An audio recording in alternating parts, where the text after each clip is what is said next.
მშვიდობისა, საქმიან პარასკევს ვიწყებთ 6 დეკემბრის დილიდან BMG-ის გუნდის წევრებთან ერთად ტელეპირველზე. წლის ბოლოს მოახლოებასთან ერთად 2019 წლის მონაგარი შეჯამების დრო დგება. გასული 11 თვის ანგარიში რეგიონული განვითარების და ინფრასტრუქტურის სამინისტრო უკვე წარმოადგინა და უწყების ინფორმაციით ქვეყნის მასშტაბით ინფრასტრუქტურული პროექტების განხორციელებას $1,670 მილიონი ლარი მოხმარდა. ოფიციალური რიცხვების მიხედვით სამინისტრომ წელს 77%-ით მეტი ფინანსური რესურსი აითვისა. ანგარიში მაია ცქიტიშვილის უწყებისაგან წერილობითი იყო. სიტყვაუხობით მთავრობის წევრები გუშინ კანცელარიაში გამართული სხდომის მიუხედავად ნაკლებად გამოირჩეოდნენ. მედიასთან სასაუბროდ მინისტრებიდან მხოლოდ ნათია თურნავა ჩამოვიდა. პრემიერის პრეს-სპიკერის ინფორმაციით კი წელსაც ტრადიციულად უალკოჰოლო სასმელების მარკირების თანხას კვლავ სახელმწიფო გაიღებს. ბიზნესისათვის პოზიტიურ გადაწყვეტილებად წარდგენილი ამბავი. სხვათა შორის 2014 წლიდან ამოქმედებული უალკოჰოლო სასმელების მარკირება, რომლის საფასურსაც ყოველწლიურად მთავრობა იხდის. ინოვაციები, რომელიც ნაღდი ფულის დარების და გამოყენების საჭიროებას თანდათან აქრობს. საქართველოს ბანკი მომხმარებელს კიდევ ერთ სიახლეს თავაზობს და ახალ პროდუქტს ბაზარზე გამოაქვს. ამჯერზე მთელი საქართველოს ბანკმა მომხმარებლის ინტერესების გათვალისწინებით ონლაინ გადახდების მიმართულებით ახალი პროდუქტი iPay წარმოადგინა. მათთვის, ვისაც ონლაინ შოპინგი განსაკუთრებით უყვარს, საქმიანი დილის ეს ნაწილი გამორჩეულად საინტერესო უნდა იყოს. რა უპირატესობას აძლევს iPay, Mastercard-ის, Visa-სა და ექსკლუზიურად American Express-ის მფლობელებს დეტალებში გიორგი ბაშაკიძე, საქართველოს ბანკის ელექტრონული საბანკო მომსახურების განვითარების და ინოვაციების სამსახურის უფროსი გაგვარკვევს. გუნდური მუშაობა ჩვენს პარტნიორებს რომ არ ეშლებათ, ამას შედეგებიც მოწმობს, თუმცა მათთვის, ვისაც საინტერესო გამოცდილების გაზიარება და სიახლეების დანერგვა უნდა, კატალისტისაგან თანამედროვე სიახლეებს team building-ში ჩვენი სტუმრები მოკლე ინსტრუქტაჟს ჩაგუტარებენ. რატომ არის მნიშვნელოვანი გუნდის ფორმირებაში ახალი მეთოდები და მრავალეროვანი პროგრამები საერთაშორისო გლობალური ბრენდის კატალის Global Team Building-ისგან საქართველოს ბაზრისთვის განსხვავებული ინოვაციური პროგრამებით, ამას რამდენიმე წუთში მოგიყვებით. საქმიანი დილის სტუდიაში ირმა კოდუას და უჩა კოვზიაშვილის კატალისტის გენერალურ დირექტორს და Team Building-ის დეპარტამენტის უფროსს უმასპინძლებთ. წარმატებას აღნიშნავენ კარგი გუნდის და კარგი პროდუქტის შემქმნელები ლობოტიდან. იურიდიული საკონსულტაციო კომპანია CCLA TBC დაჯილდოების ფინალისტია ნინი ლონგურაშვილი მოგვიყვება იურისტი ბოტის ამბებს, რომელიც ამ სფეროში ახალი ტექნოლოგიური კომპონენტით ჩვენი ქვეყნის ბაზარზე მნიშვნელოვან სიახლეს ნერგავს. ტექნოლოგიებთან ერთად ტრადიციული საფოსტო მომსახურების გამართულობა თან ამ წინასაშობაო სეზონზე მნიშვნელოვანი კომპონენტია დღესასწაულებისათვის და თადარიგს იჭერენ და პარტნიორებს იმატებენ საქართველოს პოსტაში, სადაც ჩინეთის პოსტის ჯგუფთან სტრატეგიული ბიზნეს თანამშრომლობის მემორანდუმზე შედგა შეთანხმება. ამ შეთანხმებას აქაც გამართულ ტექნოლოგიებამდე მივყავართ და მემორანდუმის საფუძველზე საფოსტო ტექნოლოგიური ინფრასტრუქტურის გაუმჯობესებას ველოდებით. რა უნდა შექმნან ჩინეთის პოსტის ჯგუფის და საქართველოს პოსტის წევრებმა სატრანზიტო საფოსტო გზავნილების უკეთესი და ეფექტური მომსახურებისათვის ლევან ჩიკვაიძე, საქართველოს პოსტის გენერალური დირექტორი შემოგვიერთდება სტუდიაში. ლევან ჩიკვაიძესთან საქართველოს პოსტის პრივატიზებისათვის სამზადისსაც მოვიკითხავთ. ეკონომიკის მინისტრის ინფორმაციით ის გასაყიდად მზად 2 თვეში უნდა იყოს. ამავე დროს ნათია თურნავას უწყება აღნიშნავს, რომ სახელმწიფო ქონების ეროვნული სააგენტოს ინიცირებული პროექტის 100 საინვესტიციო შეთავაზება ბიზნესის ფარგლებში, როცა სააგენტომ კერძო სექტორს 100-მდე კომერციული მიმზიდველი საპრივატიზებო ობიექტი გამარტივებული ბიუროკრატიული პროცედურები წარუდგინა, 6 ობიექტი უკვე გაყიდულია. ეკონომიკა, ბიზნესი და ძალიან ბევრი რიცხვები. საქმიანი დილის ანალიტიკაში ტრადიციულად საინტერესო მიმოხილვით ელენე კვანჭილაშვილი გვერდება. ის ეხმაურება სწორედ ეკონომიკის მინისტრის კომენტარებს მთავრობის სხდომის შემდეგ. ნათია თურნავა იყო გამონაკლისი, რომელმაც დეტალურად გასცა პასუხი ყველა კითხვას და ჩვენ მივყვებით ამ თემას ანალიტიკას საშუალებით. ელენე კვანჭილაშვილი ენერგეტიკის თემაზე უმასპინძლებს მარიამ ჩახვაშვილს გალტენ ტაგარტიდან და წიაღის ეროვნული სააგენტოს ხელმძღვანელი მარიამ ზავრაშვილი მოგვიყვება ამ სფეროში მიმდინარე პროცესებზე. იწყებთ საინტერესო საქმიანი დილა გელოდებათ მომდევნო 3 საათნახევრის განმავლობაში.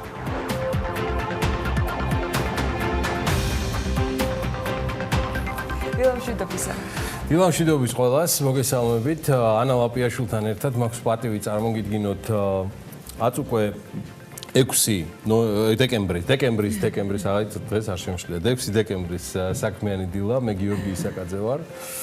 თემას ვიწყებთ ტრადიციულად ვაჟა გაფრინდაშვილით. ამჯერად ქართული ნაციონალური ბალეტი სუხიშვილები მის ანუ ექიმ ვაჟა გაფრინდაშვილის დაუყოვნებლივ გათავისუფლებას ითხოვს. სუხიშვილები ავრცელებენ მიმართვას, სადაც თხოვენ კოლეგებს თუ სოფლიოში დაეხმარონ აი ამ პროტესტის გავრცელებაში. დღეს ვაჟა გაფრინდაშვილის უკანონო დაპატიმრების დატუსაღების 28-ვე დღეა. ამასობაში საქართველოში გამოსემული სხვადასხვა ჟურნალების რედაქტორები ექიმ ვაჟა გაფრინდაშვილის სოლიდარობის ნიშნად და მისი დაუყოვნებლივ გათავისუფლების მოთხოვნით განცხადების ფორმითაც გამოხატავენ პოზიციას. ეს ამბავი გუშინ საღამოს მოიფიქრა და დაატრიალა ჩვენ შორის კომპანია გალფის ვიცე-პრეზიდენტმა და იმავდროულად ჟურნალ OK-ის მთავარმა რედაქტორმა ნინჩო ჯიბლაძემ. ცხადია Forbes-ით შეუერთდა ამას ყველაფერს და ხელმომწერებს შორის არიან როგორც გითხარით, ცხადია ამ ყველაფრის მოთავე ნინჩო ჯიბლაძე, ჟურნალი Entrepreneur-ის მთავარი რედაქტორი გიორგი შარაშიძე, ეკა ხოფერია, ჟურნალი City-ის მთავარი რედაქტორი, Forbes Women-ი წარმოდგენილი მარიამ სპარსიაშვილის სახით, ასევე ქეთალომიძე, რომელიც ასევე Forbes Women-ს ცხადია წარმოადგენს, ელენე კვანჭილაშვილი, Forbes Georgia-ს აღმასრულებელი რედაქტორი და მრავალი სხვა, რომელიც დარწმუნებული ვარ კიდევ შეუერთდება იმ სოლიდარობას, რომელიც აი ეს შემდეგნაირად გამოიხატა. მიგვაჩნია, რომ ჩვენი როგორც საზოგადოებასთან ურთიერთობის სფეროს და ბეჭდური მედიის წარმომადგენლების მოვალეობაა ვიზრუნოთ საქართველოს მოქალაქეზე და მოვითხოვოთ ექიმ ვაჟა გაფრინდაშვილის უკანონო პატიმრობიდან დახსნა. ყოველი დღე და საათი მნიშვნელოვანია ასე დროს და უკიდურეს სისასტიკეთ მიგვაჩნია ექიმის დაპატიმრება ადამიანის, რომელიც პაციენტების საშველად იყო ჩასული ადგილზე. ჩვენ მოუთმენლად ველით ვაჟა გაფრინდაშვილის ოჯახში დაბრუნებას.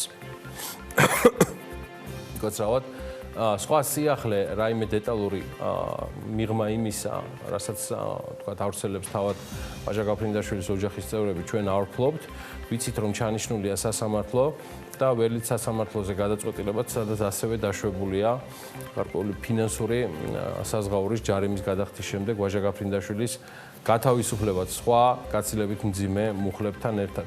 შესაბამისად, ვიცით რომ ჩართული არის თითქმის ყველა უწყება საიმისოდ, რომ ეს რთული ვითარება ასე ვთქვათ დაუბრუნდეს ძველ სტატუს კვოს და ექიმი ვაჟა აღმოჩნდეს ვაჟა გაფრინდაშვილი დაუბრუნდეს თავის ოჯახს და თავის კლინიკებს.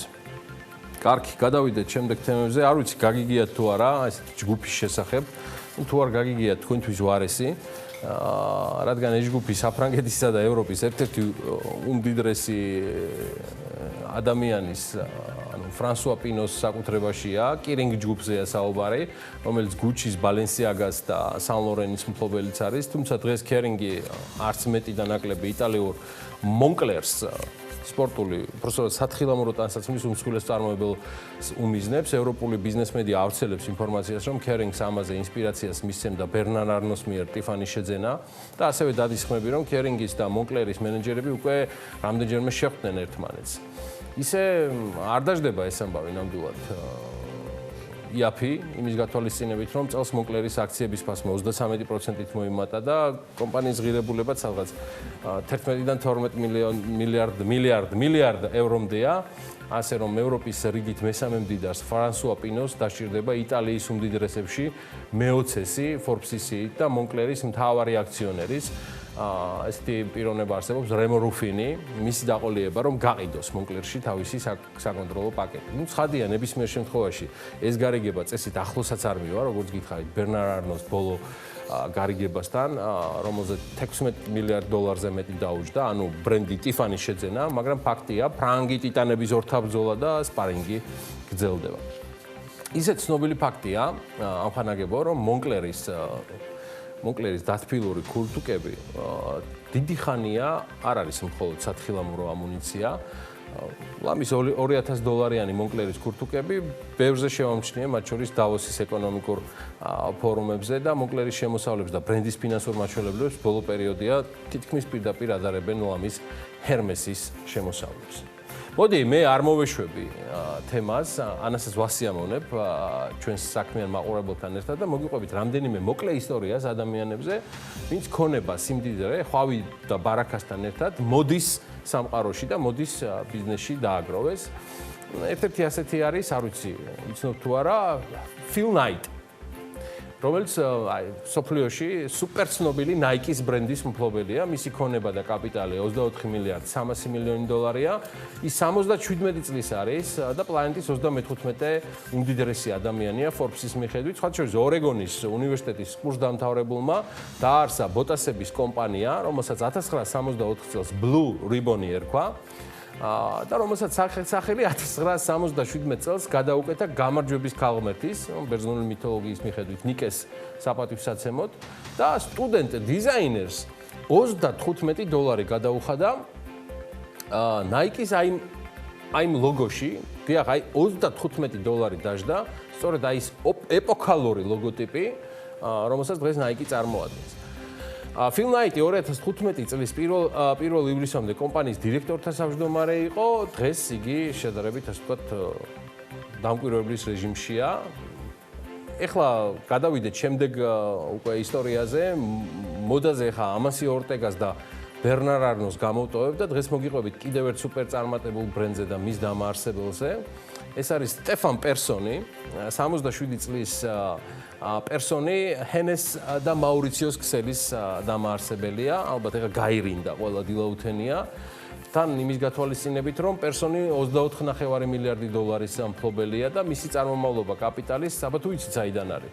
საიდან ჩემო კარგო ხალხო? და იქიდან რომ ჰენეს და მაურიცი იგივეა რაც სუპერცნობილი H&M-ი, რომელიც თქვენ ძალიან გიყვართ. რაც სტეფან პერსონის სიმდიდრის უმთავრესი წყარო და შემოსავალია. ეს ქსელი მამამისის ერლინგ პერსონის დაფუძნებულია 1957 წელს.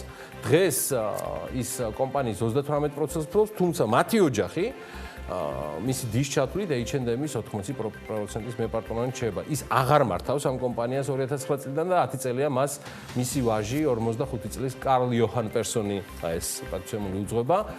და რომლის დროსაც სხვა შორის აქციები 40%-ით გაიზარდა და დღეს ამ ქსელს 2629 მაღაზია აქვს მსოფლიოს 45 ქვეყანაში.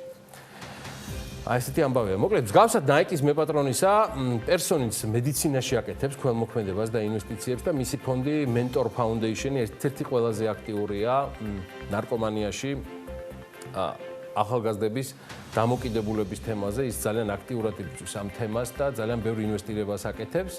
თავად H&M-ის მეპატრონი სხვა შორის ცნობილი გახდა კიდევ ერთი შენაძენით 2012 წელს, როცა პარიზში აქტიურად თელი უბანი შეიძინა $219 მილიონ, რითაც გახდა ისეთი ოფისების მეპატრონე, როგორიც არის Burberry, Bali, Moschino. 2009-ში კი პეტერსონს ინგლისში ლინკელჰოტი, აი ესეთი სოფელი New Hampshire-ში როგორც ჩვენებურები იტყოდნენ, შემოეყიდა.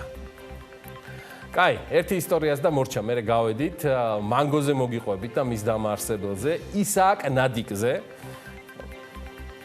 აქ ეთყობა მისი სახელი და ჩემი გვარი თავისაშვება. მოკლედ, ისააკ ნადიკი მსოფლიოს 330 უმდიდრეს ადამიანებს შორის არის პლანეტაზე, ამ მხრივ ემეზობლება ჩვენს ერთადერთ მილიარდერს და მისი ქონება 4 მილიარდ 800 მილიონი დოლარია. პირველი მაღაზია ისაკმა ბარსელონაში 1984 წელს გახსნა, დიახ, და დღეს მანგოს ბრენდით მისი მაღაზიები მსოფლიოს 104 ქვეყანაშია წარმოდგენილი, 2060-ზე მეტი მაღაზია აქვს უკვე და 2013 წლიდან ისაკს ბიზნესის გაკეთებაში 33 წლის ჯონათანი, მისი შვილი შეუერთდა, სხვა შორის მანგოს ბრენდის მეპატრონე ასევე ფლობს საკმაოდ მსხვილ წილს ბანკო საბადელში, ეს უმსხვილესი საბანკო სტრუქტურაა ესპანეთში და აი მიჩვენია მოდი ახლა დღეს მე აქ დავპაუზდები და გადავალ ქართული ბიზნესის ამბებზე და შევბეროთ რა ხდება ქართულ ბიზნესში. ბიზნეს ამბებით რომ შევბეროთ, რუმს ჰოტელ კოხტა ბაკურიანზე მოგიყვებით, კოხტა გორაზე, ახალი სათხილამურო ტრასის მიმდებარე ტერიტორიაზე იქ საახალწლოდ გაიხსნება. სასტუმრო ჯავშნების მიღება დაიწყო უკვე, რუმს ჰოტელ კოხტას კომუნიკაციების მენეჯერი, ჩვენი ოქროს თინა კავაძე გვატყობინებს, რომ სასტუმროში 95 ნომერია და სხვადასხვა ფასი არის, $165-დან $500-მდე და სტუმრების მიღების პირველივე ეტაპი 13 იანვრამდე, რაღაცა გარკვეულწილად ამას 20%-იანი ფასდაკლებით თავაზობენ, სხვა შორის სასტუმრო რუმს ჰოტელ კოხტა დაჯდა დაახლოებით $15 მილიონი. მე როგორც ვიცი და ეს სკიინ და სკიაუტის პირველი სასტუმროა, რაც გულისხმობს სათხილამურო ტრასებზე ასვლა დაბრუნებას ან სხვა სათხილამურო ხაზებზე გადასვლას მხოლოდ საბაგირო ინფრასტრუქტურით, რაც ასევე სასტუმროს მომიჯნავე ტერიტორიიდან იქნება შესაძლებელი. ხო, ზამთრის კურორტი სეზონი თანდათან იქოქება და სიახლეებიც არ მოგკლდება ძალიან დიდი ეჭვი მაქვს ამ დღეებში. თუ მაინც თბილისის ამბები გვაქვს ჯერ გასაზიარებელი, მაშინ ვიდრე მთოვლიან მთებში სასტრელად გავეშურებით და საახალწლო ტრადიციულ სუფრას მიუსხდებით, ლევან ქოქიაშვილმა Forbes-ის მკითხველისათვის ძალიან საინტერესო ამბებს მოუყარა თავი და მე როგორც გურმას მეთქი ვერ ვიტყვი, მაგრამ ცნობის მოყვარეს ნამდვილად კარგი დედ მომეჩვენა თბილისის 2019 წლის ფინანსურად ყველაზე წარმატებული 3 რესტორნის ამბავი, რომელთან დაკავშირებითაც ლევანმა ბლოგი დაწერა Forbes-ისათვის.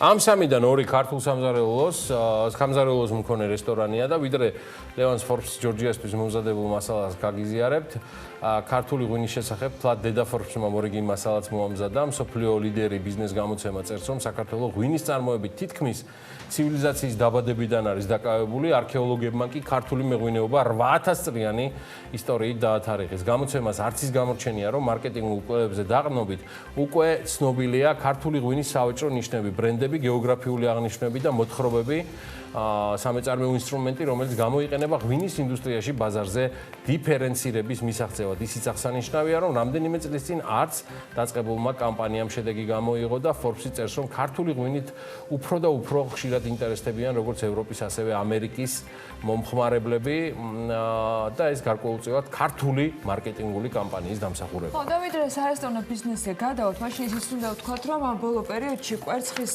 ფორუმის თიხის ჭურჭელს უკვე ხშირად შეხვდებით ევროპულ და ჩრდილოეთ ამერიკის ღვინის ქარხნებში, რასაც უძველესი პრაქტიკის აღიარებას ნიშნავს წერს Forbes-ი. ქართული ღვინის გემოს უნიკალურობას თიხის მინერალები სცენს აღნიშნავს ავტორი და მიუთითებს, რომ 80 ჯიშიდან ამერიკაში ყველაზე ცნობილი წითელი საფერავი და თეთრი რქაწითელია. ასე თუ ისე მარკეტინგზე დახარჯული ფულის და ძალის ხმების შედეგად საქართველოში სტუმრები აუცილებლად უნდა მოგვემატნენ, ტურისტებს გულისხმობ რა თქმა უნდა და მათთვისაც ფაქტობრივად დარწმუნებული ვარ, რომ მით უმეტეს თუ მასპინძელი არ ხვდებათ გზამკვლევად, ამ ლეგენდების მთავარი ობიექტი ღვინის და ქართული სამზარეულოს დაგემონება ტრადიციულად TripAdvisor ხდება ხოლმე და აუცილებლად ეცნობიან ამ ყველა მონაცემს.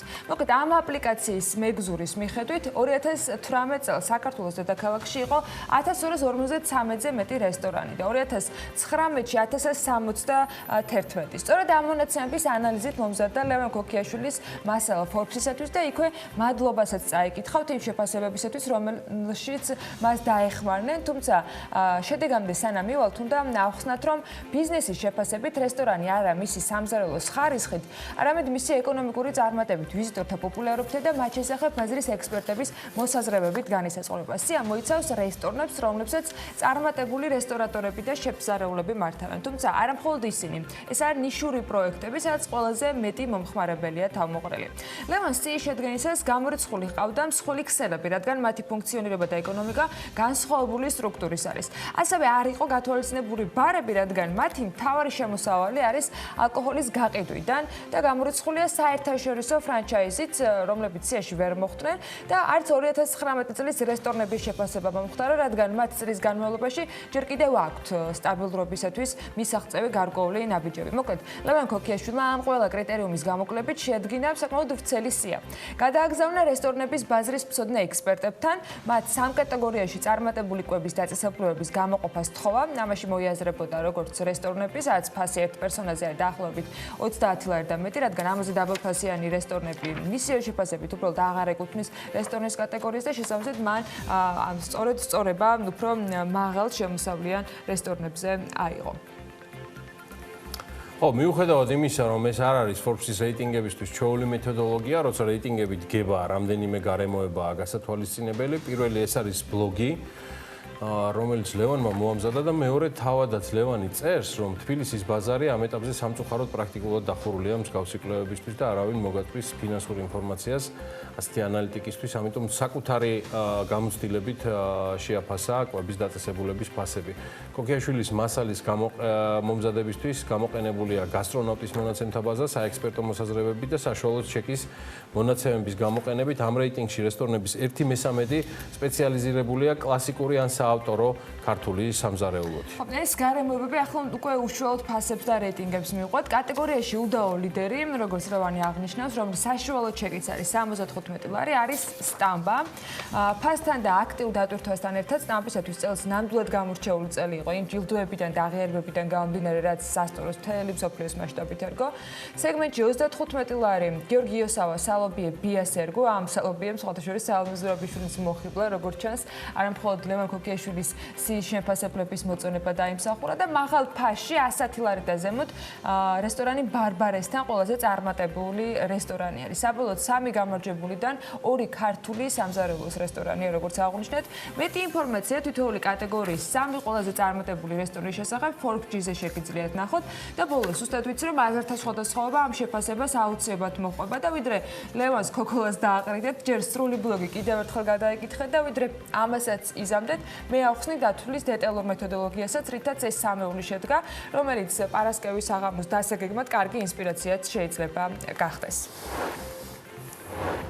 ამასობაში კიდევ ერთი ამბავი, უბრალოდ ორი ამბავი მინდა მოვასწრო ამ პირველი ბლოკისთვის. სადაზღვევო კომპანია GPI Holdings-ა და კომპანია ქართულ ჰოსპიტალთა ჯგუფს შორის შედგა შეთანხმება.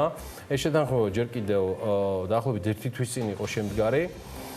ქართულ ჰოსპიტალთა ჯგუფმა ჯეო ჰოსპიტალსის კლინიკების ქსელი სრულად შეიძინა და ეს ყველაფერი 22 ნოემბერს გაფორმდა წელს. ამის შესახებ ინფორმაციას თავად GPI Holding-ი ავრცელებს.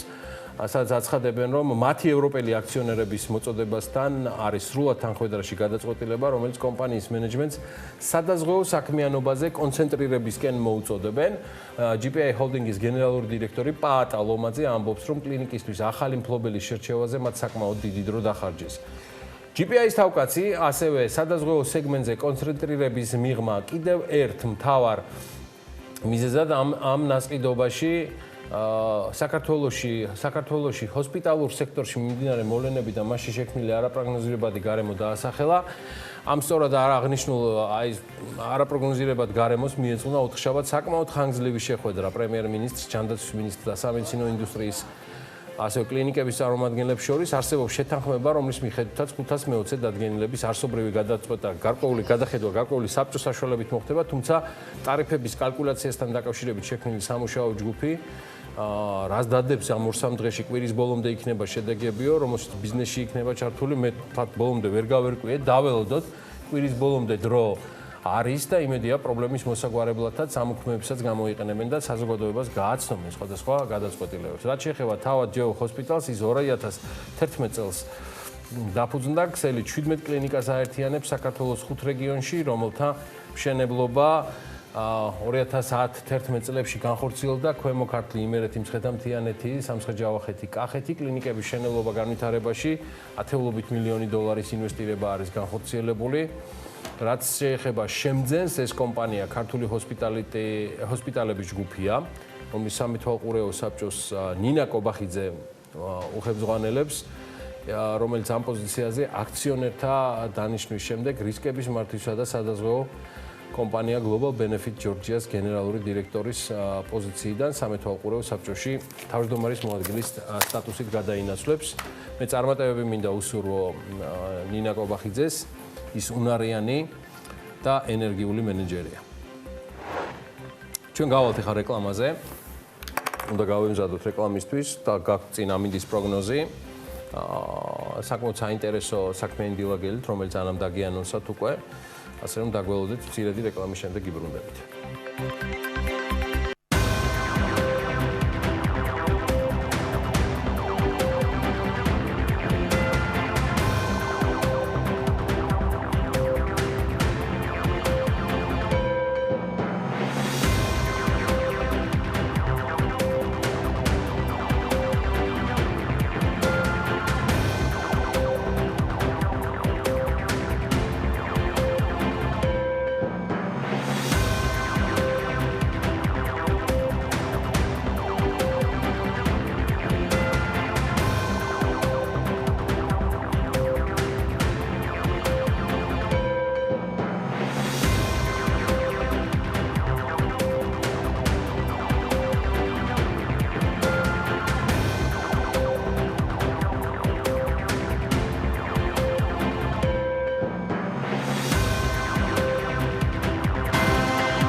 ინსტიტუტი აისეტი წელს ქვეყანაში 4,9%-იან ეკონომიკურ ზრდას ვარაუდობს.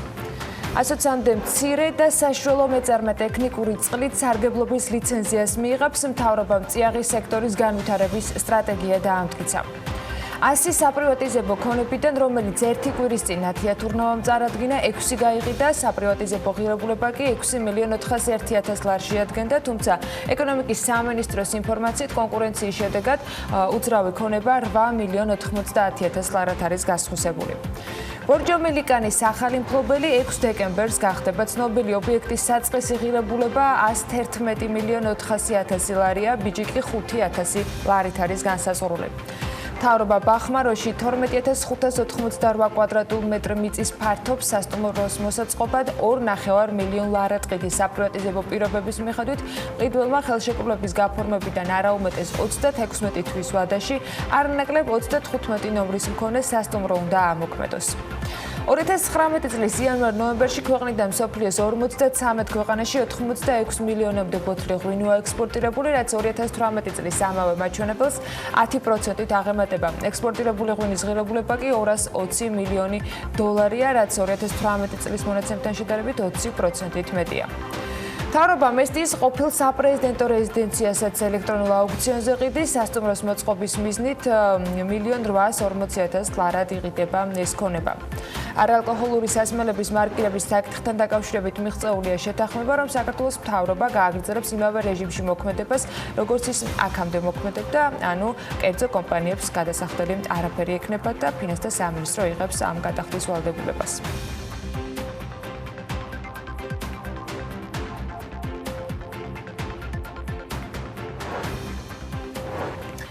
$100,000 შეფასებული საიზოლაციო ლენტით კედელზე მიკრული ბანანი Art Basel Miami Beach-ზე გაიყიდა. ხელოვნების საიტის Artnet-ის ინფორმაციით 3-დან 2 გამოშვება უკვე გაყიდულია და ბოლოს ფასი არის $150,000 სწორედ.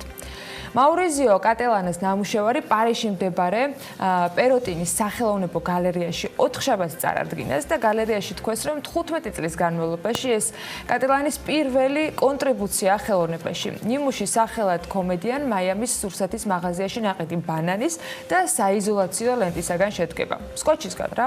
გალერეის დამფუძნებელი ემანუელ პეროტინი ამბობს, რომ ბანანები მსოფლიო ვაჭრობისა და ურთიერთგაგების სიმბოლოა, ისევე როგორც კლასიკური ხელსაწყო იუმორისათვის. პეროტინის აზრით ხელოვანი ყოველდღიურ ნივთებს მოწონებისა და კრიტიკის საშუალებად გარდაქმნის. მესამე ნიმუშის მყიდველებმა, ანუ ამ ბანანზე არის საუბარი, ალბათ უნდა იცოდნენ, რომ არ არსებობს რაიმე ინსტრუქცია, როგორ უნდა მოიქცნენ, როცა ეს ბანანი ლპობას დაიწყებს, რომელშიც 150,000 აქვს გადახდილი მინიმუმ. გალერეის პრესის ინფორმაციით ხელოვანმა ამ იდეას 1 წლის წინ მიაგნო. მაშინ კატელანი ბანანის ფორმის სკულპტურაზე ფიქრობდა, იგი ყოველი მოგზაურობისას ყიდულობდა ბანანს და სასტუმროს კედელზე კიდევდა ინსპირაციისათვის. კატელანი საბოლოო ნამუშევრამდე რამდენიმე მოდელი შექმნა, რეზინის ბრინჯაოსა და მოხატული ბრინჯაოს, სანამ ნამდვილი ბანანის გამოყენების თავდაპირველ ვერსიას არ დაუბრუნდა, აღნიშნულია ამ მიმოხილვაში. კატელანი ცნობილია თავისი სკულპტურებით, რომლებიც ერთგვარ გამოწვევად არის მიჩნეული პოპკულტურაში და მისი ერთ-ერთი ნამუშევარი იყო 18 კარატიანი ოქროს ტუალეტი, რომელიც 6 მილიონად არის შეფასებული. სექტემბერში მოიპარეს სხვათაშორის ის ინგლისში. ამ ქურდობის ფაქტის შემდეგ 5 ადამიანია დაკავებული და ტუალეტის დასაბრუნებლად ჯილდოც კი იყო დაწესებული, თუმცა ნამუშევარი დღემდე ნაპოვნი მაინც არ არის. მართლა არ ვიცი რა შეიძლება ამ ყველაფერს კომენტარად მივაყოლო, მაგრამ სოციალურ ქსელში ბევრი ვიხმარეთ ამაზე და ალბათ ბანანის საშუალო ფასი მთავარია ინფლაციურ მაჩვენებლებში და კატეგორიაში არ იყოს გათვალისწინებული, თორე ჩვენ 7% კარგად შეიცვლება. სკოჩით კედელზე მიკრული ბანანის გარეშე და აი Forbes-ის მოდის მილიარდერების შემდეგ განსაკუთრებით საამურია ჩემგან ახალი რეიტინგების მოსმენა, რომელიც არც მეტი და ნაკლები ეხება მიმდინარე ინფლაციურ პროცესებს და აქედან გამოწვეულ ფასტა დრამატულ ცვლილებებს. 2019 წლის ნოემბერში წლიური ინფლაციის დონემ დადასტურებულად 7%-ს მიაღწია, მიუხედავად ოფიციოზის და სავალუტო ფონდის სრულიად აცდენილი პროგნოზებისა. ჯერ კიდევ სექტემბერში ცხადია, თუ რაიმეზე აისახა ეს სწორედ პროდუქტების ფასებია და ჩვენი მოსახლეობის მწყიდველობით უნარიანობა, ფასები ცალსახად მომატებულია დრამატულადაც, მწყიდველობითი უნარი ჩვენი შემოსავლებიდან გამომდინარე კი დრამატულად მოკლებული. მაინც გადავხედოთ ტოპ 10 ყველაზე გაძვირებულ პროდუქტს მხოლოდ ნოემბრის თვეში და ასევე მივაყოლებთ რეიტინგს მიმდინარე წლის განმავლობაში, რომელი პროდუქტი გაძვირდა ყველაზე მეტად საქსტატის მონაცემებით. ეს არის ტოპ-10 პროდუქტი, რომლებზეც ყველაზე მეტად გაიზარდა ფასები 2019 წლის ნოემბერში, წინა წლის შესაბამის თვესთან, ანუ ნოემბერთან შედარებით. საუბარია ნიორზე განსაკუთრებით, რომელიც 128%-ზე მეტით გაიზარდა. ზრდას აჩვენებს თითქმის 70%-ით ტელეფონის გადასახდელი, წიწიბურა, საზამთრო, ვაშლი, მსხალი, ატამი, მწვანილი, ფორთოხალი და ადგილობრივი წარმოების ფილტრიანი სიგარეტი. თვის ლიდერებს რაც შეეხება, ანუ პროდუქტები, რომელიც ყველაზე მეტად გაძვირდა აი ამ თვეებში. გახავთ შემდეგი. იანვარში ავანგარდშია კომბოსტოს ზრდა, თებერვალშიც, მარტშიც, არც ապრილში დათმო კომბოსტომ ასე ვთქვათ ზრდა და ლიდერობა 71%-იანი ზრდით. აპრილში, მაისში ჩამოაქვეითა ადგილობრივი წარმოების უფილტრო სიგარეტმა და ივნისში შესაბამისად ეს ჯგუფი ლიდერობდა. რაც შეეხება ივლისს, აქ უკვე მწვანელობიო იღებს ასე ვთქვათ ესტაფეტას და აგვისტოს მერე ამ ესტაფეტას გადასცემს ტელეფონის გადასახდელს, სექტემბერში საზამთრომ თითქმის 100%-იანი ემატება მისცა და ოქტომბერში ნიორმა ნოემბრის ჩათვლით დაიბრუნა ლიდერობა ფასების ზრდით 128 და 96%. მოდი გადავხედოთ რა გაიაფთა ყველაზე მეტად ნოემბერში. ეს არის ძირითადად ტანსაცმლის და ფეხსაცმლის ჯგუფი. აქ პირდაპირ დეფლაცია ფიქსირდება დაახლოებით 4.5%-ია. რატომ მხოლოდ ზრდა ამ საქსტატი მიგონიშნებს ფასებზეც, რომელიც ყველაზე მეტად შემცირდა და მოდი ანალოგიურად გადავხედოთ იმ 10 პროდუქტებს, რომლებიც ყველაზე მეტად არის გაიაფებული, ასე ვთქვათ. 2019 წლის ნოემბერში, რა თქმა უნდა, წინა თვეს ვადარებთ ამ შემთხვევაში მონაცემებს. აღმოჩნდა, რომ ფასი შემცირდა 26.3%-ით USB flash ბარათზე. ქალის გარდამავალი სეზონის სამოსზე, ფეხსაცმელზე დაახლოებით 17.7%-ით, გოგოს საზაფხულო ფეხსაცმელზე 15.1%-ით, ქურთუკებზე 14.7%-ით, ასევე ზამთრის პალტოებზე იყო ფასების კლება, მამაკაცის ფეხსაცმელზე, ქალის ქვედაბოლოზე, მამაკაცის შარვალზე, სპორტული ფეხსაცმლის შემთხვევაში, ბიუსალტერის შემთხვევაში იყო ასევე ფასები შემცირებული და ამათი ლურჯი ფასები ზირთადად შემცირდა ტანსაცმლისა და ფეხსაცმლის ჯგუფში, როგორც გიორგი მაღანიშნა, სადაც ბოლო თვეების ტენდენცია სწორედ დეფლაცია ფიქსირდებოდა, უმადურები არ უნდა ვიყოთ, ესეც უნდა ვთქვათ. თვის ლიდერი პროდუქტები, რომლებიც ყველაზე მეტად გაიაფდა მოცემულ თვეს კი, აი ასეთ სურათს გვაძლევენ, იგივენაირი რეიტინგი რომ შემოგთავაზოთ, როგორც გაძვირებასთან იყო. იანვარში ნიორი იყო ყველაზე მეტად გაიაფებული, თებერვალში და მარტში ვაშლი, აპრილში ყურძნის ფასი შემცირდა, მაისში კივის, მაისში ვაშლის, ივნისში კივის, ივლისში კიტრის, აგვისტოში მწვანილის და სექტემბერში USB flash ბარათის შემთხვევაში იყო ფასების კლება 21.6%. ოქტომბერში პომიდრის ფასი არის თითქმის 36%-ით შემცირებული და ნოემბერში კვლავ USB flash ბარათების პოზიციონირებას ვხედავთ. მოკლედ, ასეთია სტატისტიკური მონაცემები და გინდა მადლობა ვთქვათ, გინდა მიზეზი ვეძებოთ, ფაქტად რჩება და ფასების უკან ჩამოჩოჩება ბევრად მეტ დროს საჭიროებს ხოლმე, ვიდრე ზრდა, რაც არ უნდა ყველაფერი ისე იყოს მოწყობილი და რაც არ უნდა დავიჯეროთ, რომ ეკონომიკის მინისტრის პირობა, რომ ეკონომიკური ზრდა მოიმატებს და ამისთვის ყველაფერი იქნება გაკეთებული. ეკონომიკური ზრდის ტემპებთან ერთად ნათია თურნავა, რომელიც გუშინ ერთადერთი მინისტრი იყო მთავრობის თომის შემდეგ, მედიის კითხვებს დეტალურად რომ უპასუხა და პრესრუმში ჩამოვიდა. მან სწორედ ინფლაციასთან დაკავშირებითაც განაცხადა, რომ ინფლაციის შესაკავებლად ბევრი არაპოპულარული ნაბიჯები იდგმება. მთავრობა ეროვნულ ბანკთან ერთად ყველაფერს აკეთებს იმისთვის, რომ ფასების ზრდა მოსახლეობას ტვირთად და დიდ ნაწილს ტვირთად არ დააწვეს. მისი შეფასებით სხვადასხვა ისეთი ბერკეტები, როგორც პრივატიზაცია, წიაღის რეფორმა და დასაქმების ხელშეწყობა, მთავრობა ეკონომიკური ზრდის შენარჩუნებასაც მოახერხებს. ჩვენი ეკონომიკური პოლიტიკა და მათ შორის ეროვნული ბანკის ბოლოდროინდელი პოლიტიკა მთლიანად არის გადაწყობილი იმაზე, რომ ჩვენ მაქსიმალურად შევაკავოთ ინფლაციური პროცესები და ეროვნული ბანკი ამას ადეკვატურად პასუხობს. მათ შორის ზოგჯერ ისეთ არაპოპულარულ ნაბიჯებზეც მივიდივართ, რომელიც თავის მხრივ ეკონომიკური ზრდის შემაკავებელიც კი არის, მაგრამ ამავდროულად ჩვენ ავამოქმედეთ ეკონომიკური ზრდის წახალისების სხვა ბერკეტები, როგორიც არის პრივატიზაცია, როგორიც არის წიაღის რეფორმა, როგორიც არის დასაქმების ხელშეწყობა და ასე შემდეგ. აქედან გამომდინარე, როდესაც ვაფასებთ თუ რა უნდა იყოს ამა თუ იმ ჩვენი ნაბიჯის, პოლიტიკური ნაბიჯის, ეკონომიკურ პოლიტიკას გულისხმობ პრიორიტეტი, ყოველთვის სათავეში ვაქცევთ ეხლა ანტიინფლაციურ მოქმედებებს, თუნდაც ეს იწვევდეს გარკვეულ და უშუალოდ ნეგატიურ შედეგებს სხვა შედეგების მიმართულებით, იგივე ეკონომიკური ზრდის თვალსაზრისით. სხვათა შორის გუშინდელი მთავრობის ხვდომა გიორგი გახარიას ხელმძღვანელობით ტრადიციული მედიისთვის ღია განცხადების გარეშე დაიწყო და იმის გათვალისწინებით, რომ ივანე მაჭავარიანი ჟურნალისტებთან არ ჩასულა, ისიც არ ვიცით 2 კვირის წინ გაცემულ დავალებაზე მას რა პასუხი აქვს პრემიერისთვის მომზადებული 200,000 ლარიან ზღვარის დაწევას გულისხმობ, რა თქმა უნდა. წინა მთავრობის ხვდომის შემდეგ ფინანსთა მინისტრმა მაშინ თქვა, რომ ანალიტიკა და დაანგარიშებები მის უწყებაში მზად არის, თუმცა სასტორის ორ პინაზე არსებული არგუმენტების მისაღებად, როგორც ჩანს, ჯერ პასუხისმგებლობას ან ვერ იღებენ. ეს ამბავი მაინც არ დაგვაუცლება და მოვიკითხავთ ხოლმე, არც თქვენ დაგავიწყოთ ბოლოს ამხელა დეპუტატი ხალხი შეწუხდა, თემაში გაერკვნენ, გაიგეს რა მთავრობის ინიციატივა, რა არის ეროვნული ბანკის, რა მათი დამტკიცებული ნორმა და პასუხიც უნდა ვიცოდეთ აუცილებლად ჩვენ და მათაც გავაგებინოთ ხოლმე. ახლა ისე მსუბუქიამები და შედარებით ცოტა ეგოისტურად მიხარე კიდეც, რომ რეიტინგში რომელიც უნდა გაგაცნოთ საქართველოს რომელიმე ქალაქი მასში არ არის. რეიტინგი Forbes-ის მიერ არის შედგენილი და მასში მსოფლიოს ყველაზე ცუდი ქალაქები მოხვდნენ. საცხოვრებლად მსოფლიოს ყველაზე ცუდი ქალაქების რეიტინგისათვის International-ის გამოკითხვის შედეგებია გამოყენებული 82 ქვეყნიდან და სურათი ასე გამოიყურება. El-Kuwait-ი ამ ქალაქში ჩასულ მიგრანტებს არ მოსწონთ გრძელი სამუშაო დღის და კვირაში 6 დღიანი მუშაობის გამო და ამასთან ადგილობრივების დამოკიდებულება უცხოელი თანამშრომლობის მიმართ არის მათთვის მთავარი უარყოფითი კრიტერიუმი, რის გამოც ლიდერია ეს ქალაქი.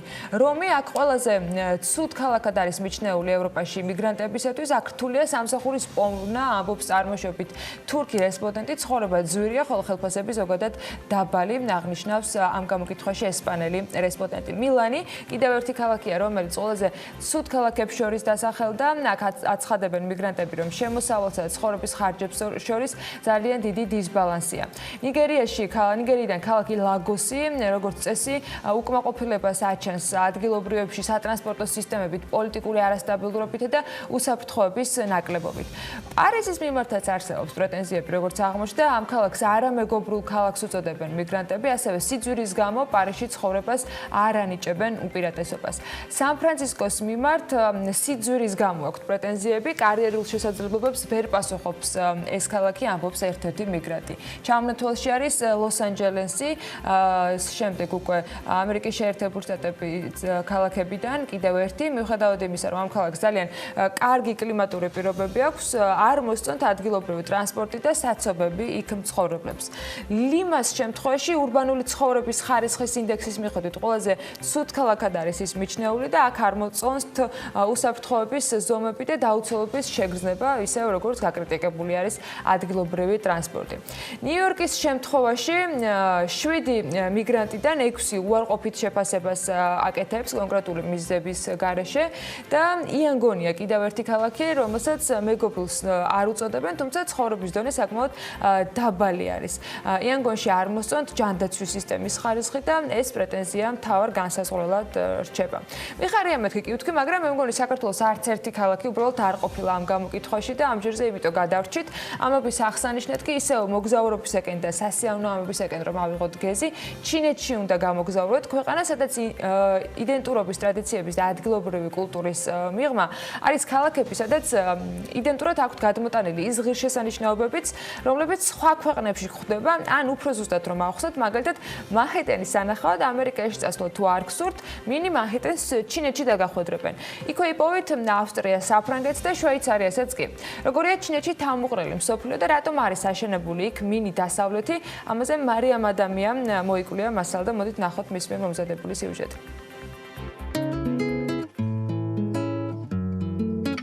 ეს საპორტო ქალაქი ტიანძინია ჩინეთში. მასში ერთი შეხედვით უცნაური არაფერია, თუმცა საინტერესო იმის გამო გახდა, რომ მახლობლად მდებარეობს ფლორენციის სოფელი ჩინურად. აქ ყველაფერი ისეთივეა, მათ შორის შადრევნები, არხები, მოზაიკები და მაღაზიები გუჩი და პრადაც კი როგორც ფლორენციაშია. ტერიტორიის დაპროექტებაზე იტალიელმა არქიტექტორმა იმუშავა, ამიტომაც ის მაქსიმალურად დაამსგავსა საკუთარ სამშობლოს. ჩინეთის პროვინციის გუანდუნის ცენტრში კი ავსტრიის ალპურ სოფელს შალტაც იპოვით. ჩინელებმა იუნესკოს მსოფლიო მემკვიდრეობის ძეგლის კოპირების მიზნით მთლიანობაში 940 მილიონი დოლარი დახარჯეს და გამოუვიდათ კიდეც. ტერიტორიას ვერ გაარჩევთ ორიგინალი ისტორიული სოფლისგან. შანჰაიდან რამდენიმე კილომეტრის მოშორებით კი პარიზს მიადგებით, სადაც 354 ფუნტიანი ეფლის კოშკი დგას. თუმცა ეს ერთადერთი მიზეზია, რატომაც ადარებენ პარიზს, რადგან მიუხედავად იმისა, რომ აქ 10,000 ადამიანი ცხოვრობს და ფუნქციონირებს ჩვეულებრივ, ის რეალურად დაცარიელებული ქალაქია. გარდა ამისა, ჰონკონგის აღმოსავლეთით ეკოტურიზმის თემატიკაზე შექმნილი პარკი მდებარეობს თავისი ხელოვნური ტბით, სკვერებითა და შვეიცარიული ელემენტებით.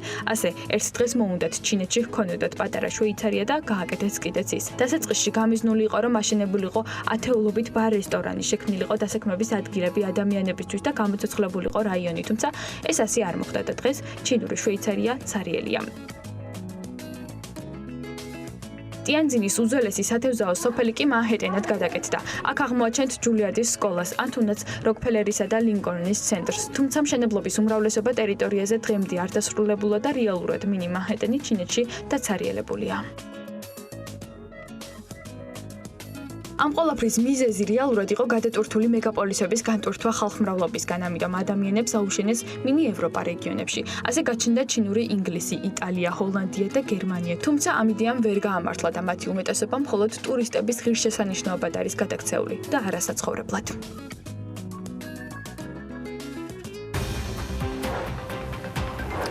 ახლა საქართველოს უბრუნდებით 2019 წლის იანვარ-ნოემბერში ქვეყნიდან მსოფლიოს 53 ქვეყანაში 86 მილიონამდე ბოთლი ღვინო ექსპორტირებული და ეს 2018 წლის ამავე მაჩვენებელს 10%-ით აღემატება. სიჩქარის გადაჭარბებაზე რეგულაციები მკაცრდება, ამასთან დაკავშირებით შინაგან საქმეთა სამინისტროს მიერ მომზადებულ კანონ პროექტში აღნიშნული, რომლის ინიცირებაც პარლამენტში უახლოეს მომავალში გეგმება. ბიუჯეტში ფიზიკური პირების მიერ ბინის გაქირავების შედეგად მიღებული შემოსავლები კი შემცირდა. შემოსავლების სამსახურის ინფორმაციით 2019 წლის იანვარ-სექტემბერში გადასახადების გადამხდელი ფიზიკური პირების რაოდენობა მთელ საქართველოში 55%-ით ნაკლებია. საქართველოს ენერგეტიკისა და წყალმომარაგების ეროვნული კომისიის ყოფილი თავმჯდომარე ერინა მილორავა რამდენიმე დღის წინ დაფუძნებულ ენერგეტიკულ ბირჟას უხელმძღვანელებს. ენერგეტიკული ბირჟის ძირითადი საქმიანობა ორმხრივი ხელშეკრულებების გაფორმება, დღით ადრე და შემდგომი დღიური ორგანიზებული ბაზრების ფორმირების და ბაზრის ოპერატორად ჩამოყალიბებისათვის საჭირო ღონისძიებების მომზადება, ორგანიზება და კოორდინაცია იქნება. ბირჟა საქართველოს ეკონომიკის და მდგრადი განვითარების სამინისტროს დავალებით და კოორდინაციით საქართველოს სახელმწიფო ელექტროსისტემისა და ელექტროენერგეტიკული სისტემის კომერციული ოპერატორის 50-50%-იანი წილობრივი მონაწილეობით არის დაფუძნებული. ელექტროენერგიის ბაზარი 2021 წლიდან ამოქმედება და დღით ადრე საათობრივი ბაზრის და საბალანსო მექანიზმის დანერგვას შესაბამისად ითვალისწინებს ეს სისტემა.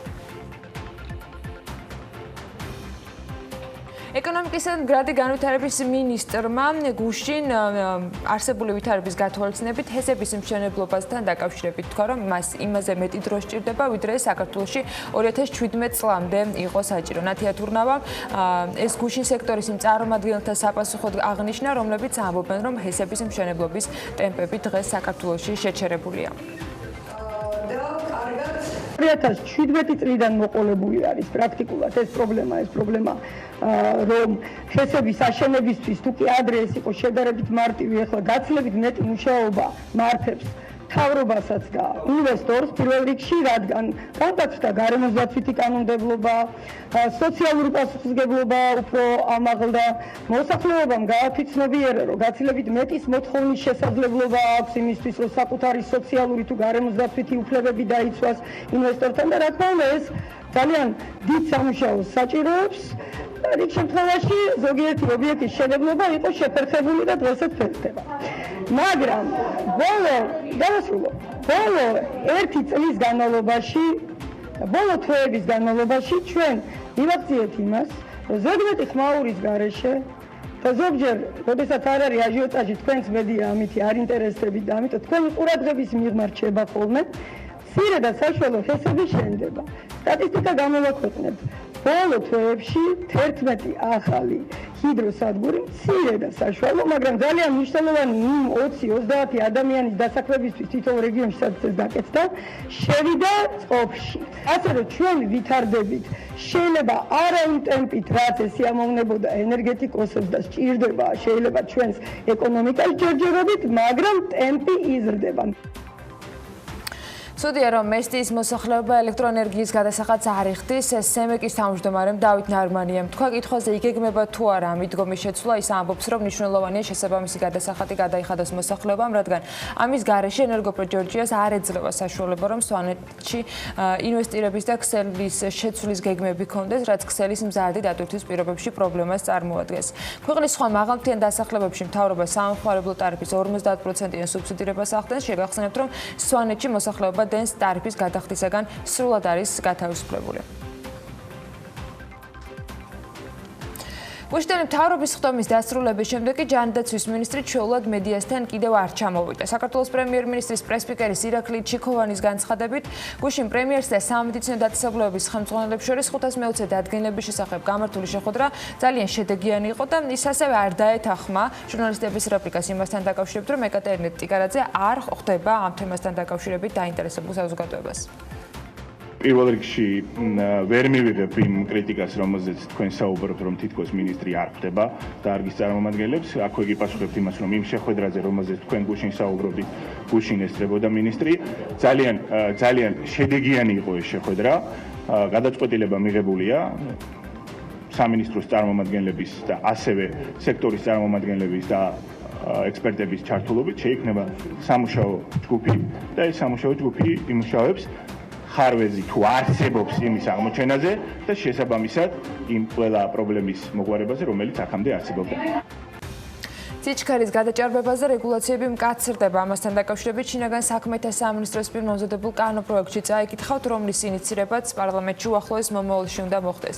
დოკუმენტში აღნიშნულია, რომ ცვლილების მიხედვით სატრანსპორტო საშუალების მძღოლების მოძრაობის დადგენილი სიჩქარის გადაჭარბებად ჩაითვლება არა 15 კმ/სთ-ზე მეტი სიჩქარით მოძრაობა, როგორც ეს დღეს არის, არამედ 10 კმ/სთ-ზე მეტი სიჩქარით მოძრაობა. ამასთან იზრდება ჯარიმებიც, თუ მაგალითად სიჩქარის 20 კმ/სთ-მდე გადაჭარბებაზე ფულადი სანქცია არსებული 50 ლარი იყო, ახლა 150 ლარი იქნება, ხოლო უფრო მეტით სიჩქარის გადაჭარბებაზე 250 ლარიანი ჯარიმები გამოიწერება.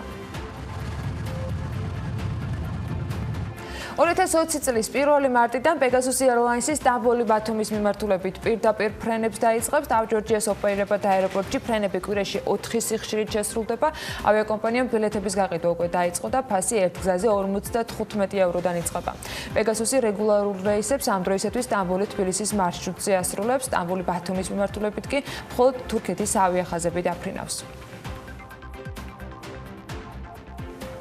მიმინოს აეროდრომის რეაბილიტაცია კი გაზაფხულზე უნდა დაიწყოს. ამის შემდეგ ადგილიდან 20 ადგილიანი თვითმფრინავები იფრენს. BMG საავიაციო უნივერსიტეტის რექტორმა სერგო ტეფნაძემ უთხრა ამასთან დაკავშირებით და აღნიშნავს, რომ რეაბილიტაციის ხარჯებს თავად უნივერსიტეტი გაიღებს. თუმცა ის ამ მიმართულებით გაწეული სავარაუდო ხარჯების მოცულობას ჯერჯერობით არ ასახელებს.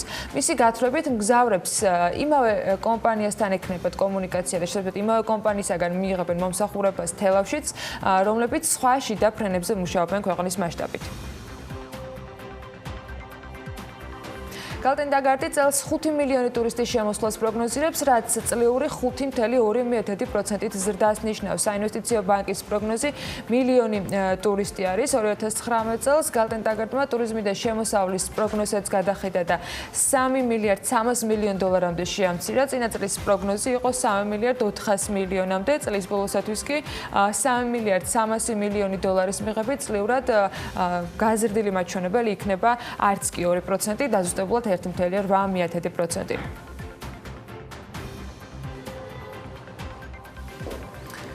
არც დიდი ხნის წინ მოგიყავით იურისტი ბოტის შესახებ, რომელიც იურიდიულმა საკონსულტაციო სააგენტომ CCLA-მ შექმნა. ბოტი ლობოტია, მიუხედავად იმისა, რომ იურიდიული სერვისები საკმაოდ კონსერვატიულ მიმართულებად მიიჩნევა ხოლმე, ლობოტის შემქმნელებმა ქართულ ბაზარზე ინოვაციური კომპონენტის შემოტანა მაინც გარისკეს და TBS-ის ბიზნეს დაჯილდოების ფინალამდეც მივიდნენ. როგორ მივიღოთ Facebook-ის მესენჯერის დახმარებით იურიდიული კონსულტაცია? ნინილ ონგურაშვილი მოგყვება.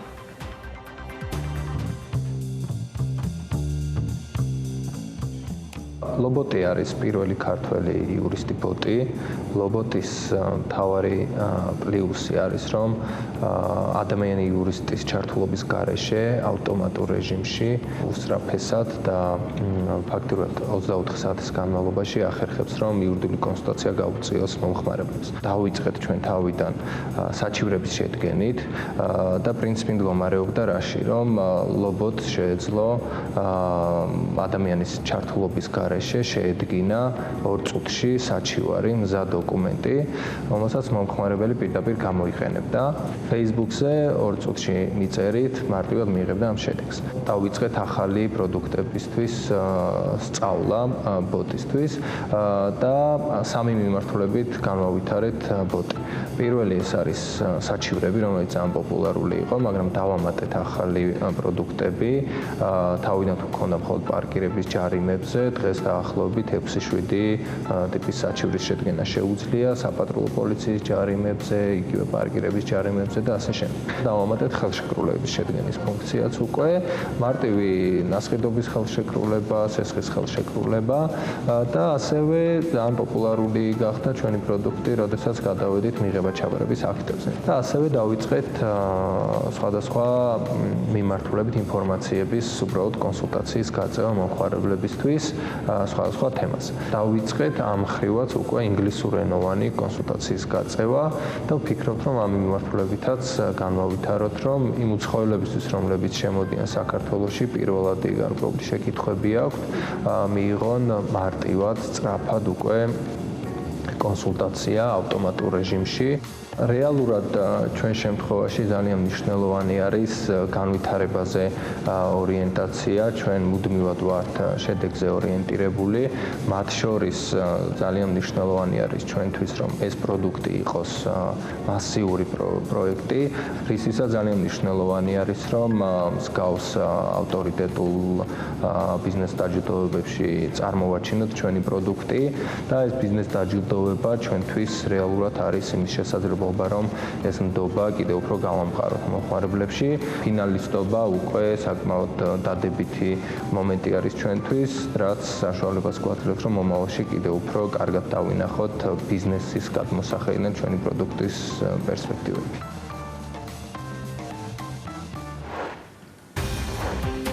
რამდენიმე წუთში საქმიანობის ეთერში საქართველოსა და ჩინეთის პოსტებს შორის გაფორმებული მემორანდუმის სარგებლის და ეფექტის დასაცურებლად ყველა კრიტერიუმი გეცოდინებათ, რა მნიშვნელობა აქვს ჩინეთის პოსტის ჯგუფთან.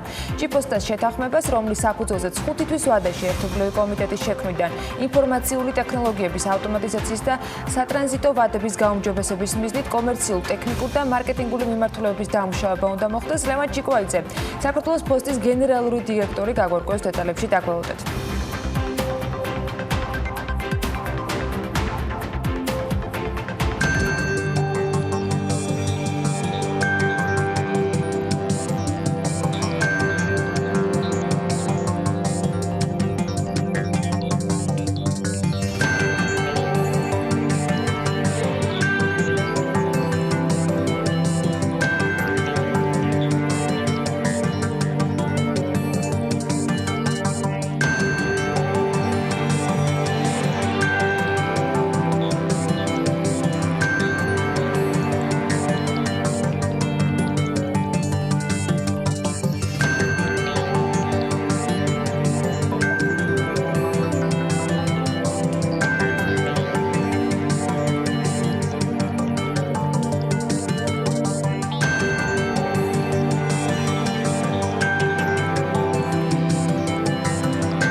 ერთი კვირის წინ ეკონომიკის მინისტრმა ასიის საინვესტიციო ლოტის წარდგენისას თქვა, რომ საქართველოს პოსტა საპრივატიზაციოდ მზად 2 თვეში იქნება. რამდენიმე დღეში თავად საქართველოს პოსტამ ახალი პარტნიორობის შესახებ გაავრცელა ინფორმაცია, თან ძალიან საინტერესო შედეგებიც დაანონსეს. ვიდრე გასაყიდად მზაობის ამბებს ვიკითხავთ, ამ სიახლეებზე უნდა მოგიყვეთ. საქართველოს პოსტამ ჩინეთის პოსტის ჯგუფთან სტრატეგიული ბიზნეს თანამშრომლობის მემორანდუმი გააფორმა. მემორანდუმის ფარგლებში მხარეები შეთანხმდნენ ერთობლივი კომიტეტის შექმნაზე, რომელიც 5 თვის ვადაში ინფორმაციულ ტექნოლოგიების ავტომატიზაციის და სატრანზიტო ვადების გაუმჯობესების მიზნით დაამუშავებს კომერციულ, ტექნიკურ და მარკეტინგულ მიმართულებებს. ასევე შეთანხმების ფარგლებში მხარეები უზრუნველყოფენ თანამშრომელთა გადამზადებას და მჭიდროდ ითანამშრომლებენ საფოსტო ტექნოლოგიური ინფრასტრუქტურის გასაუმჯობესებლად.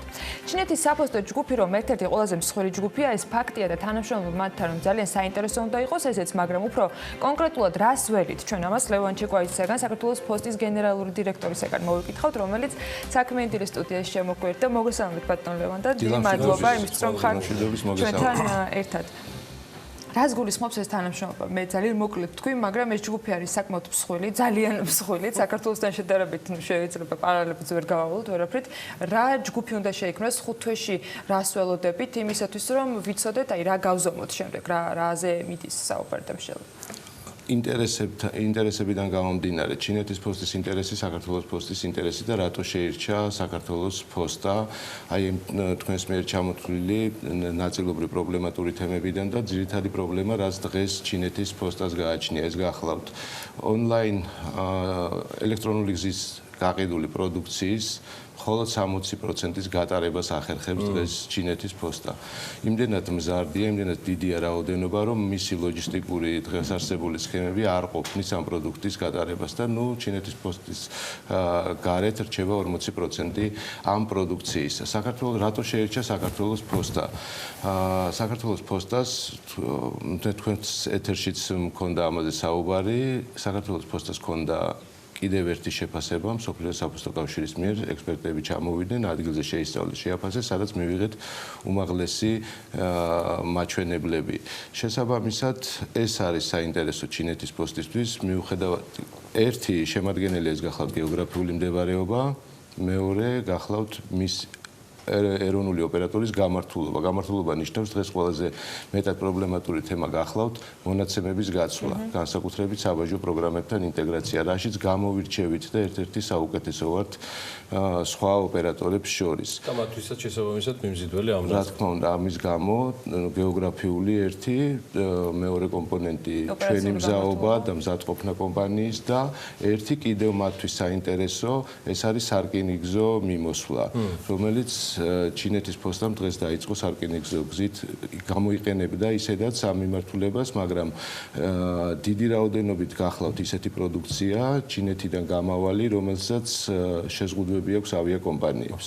ასეთ პროდუქციას ხელს უშლის დღეს არსებული სქემებში მოხვედრა და ამიტომ რკინიგზა ერთ-ერთი საუკეთესო საშუალებაა.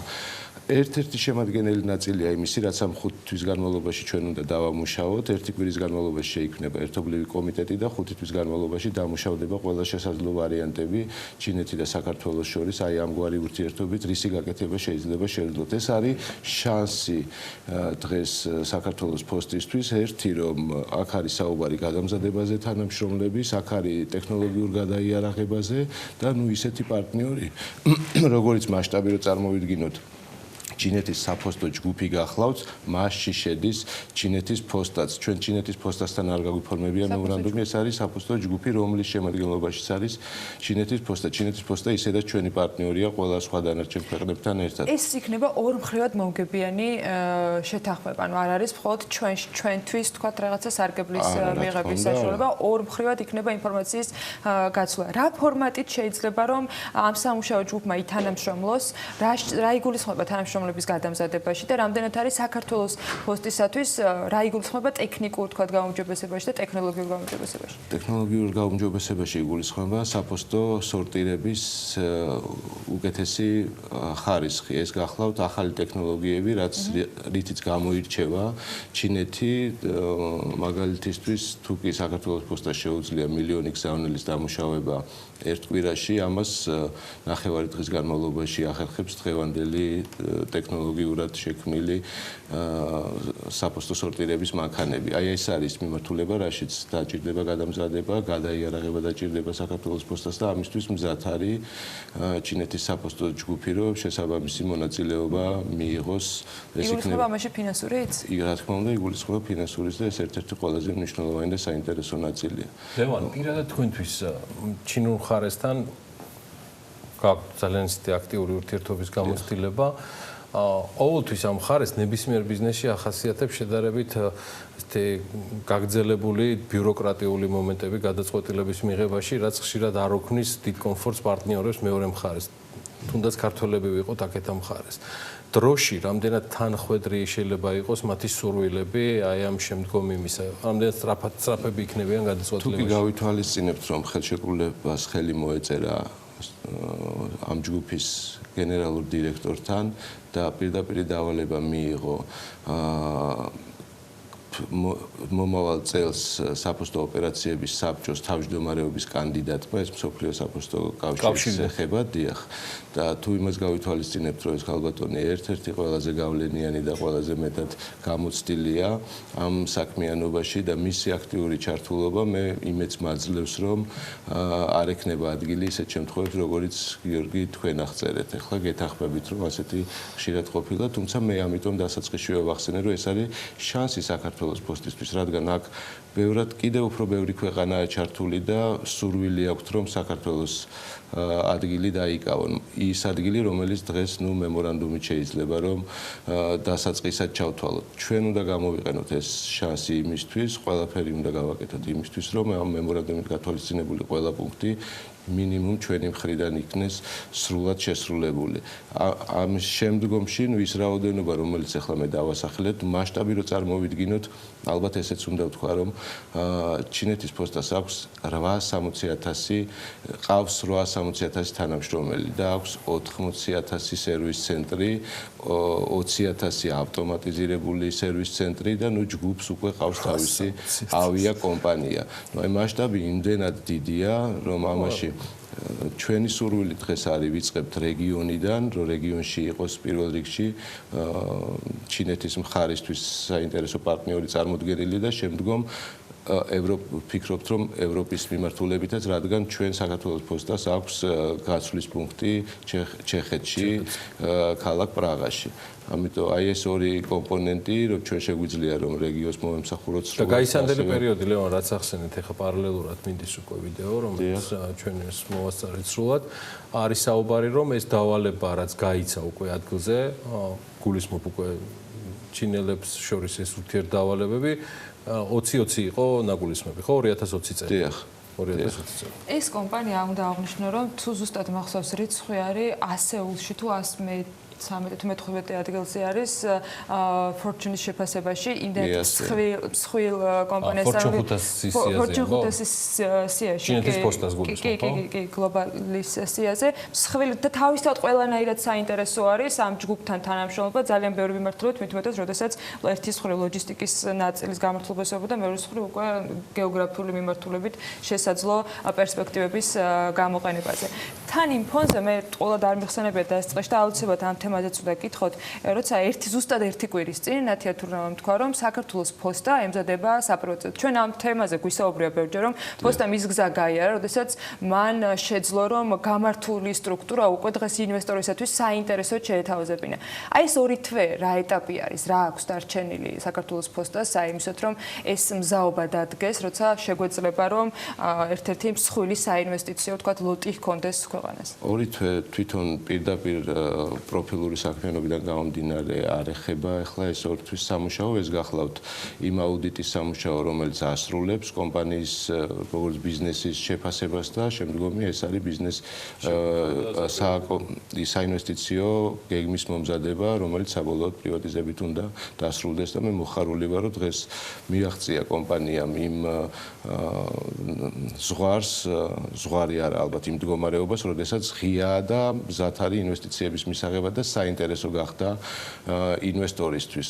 გახსოვთ თქვენ რამოდენიმე თვის წინას დაინტერესება საქართველოს პოსტით და დარწმუნებული ვარ დღეს ეს კიდევ უფრო გამზაფრდება და უფრო რომელი კომპანია აკეთებს აუდიტს, რომელიც საერთაშორისო KPMG აკეთებს და ასრულებს ახლა აუდიტს, რომელსაც არ დარჩა დიდი დრო და შემდგომში აი ამ ორი თვის ვადაში მომზადდება ის გეგმა, რომლის მიხედვითაც მოხდება ამ კომპანიის შემდგომი ინვესტირება, პრივატიზება. ლევან, გასაგებია პრივატიზება და ეს თემები მართლაც ვსანებ, რამდენიმე თვის წინ ამ სტუდიაში საუბრობდით ბერს იმ შესაძლო დაინტერესებულ მათ შორის ქართველ ინვესტორზე.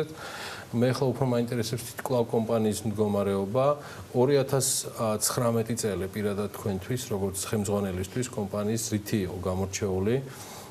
რა იყო ის, რასაც მიაღწიეთ და შეგიძლიათ გიათ საუბარი და რა რჩება ის, რასაც მოისაკლისებთ 2019 წელს, რომ შესაძლებელი იყო ან დაგეგმილი ქონდათ და არ გამოვიდა. წელიწადი, როგორც ასეთი რომ შევაფასოთ კომპანიის წრეში. 2019 წელს ძალიან ბევრი რამე მოხდა. ეს იყო ტექნოლოგიური სიახლეები, დაიხვეწა უფრო მეტად პროდუქტები და გაიმართა საოპერაციო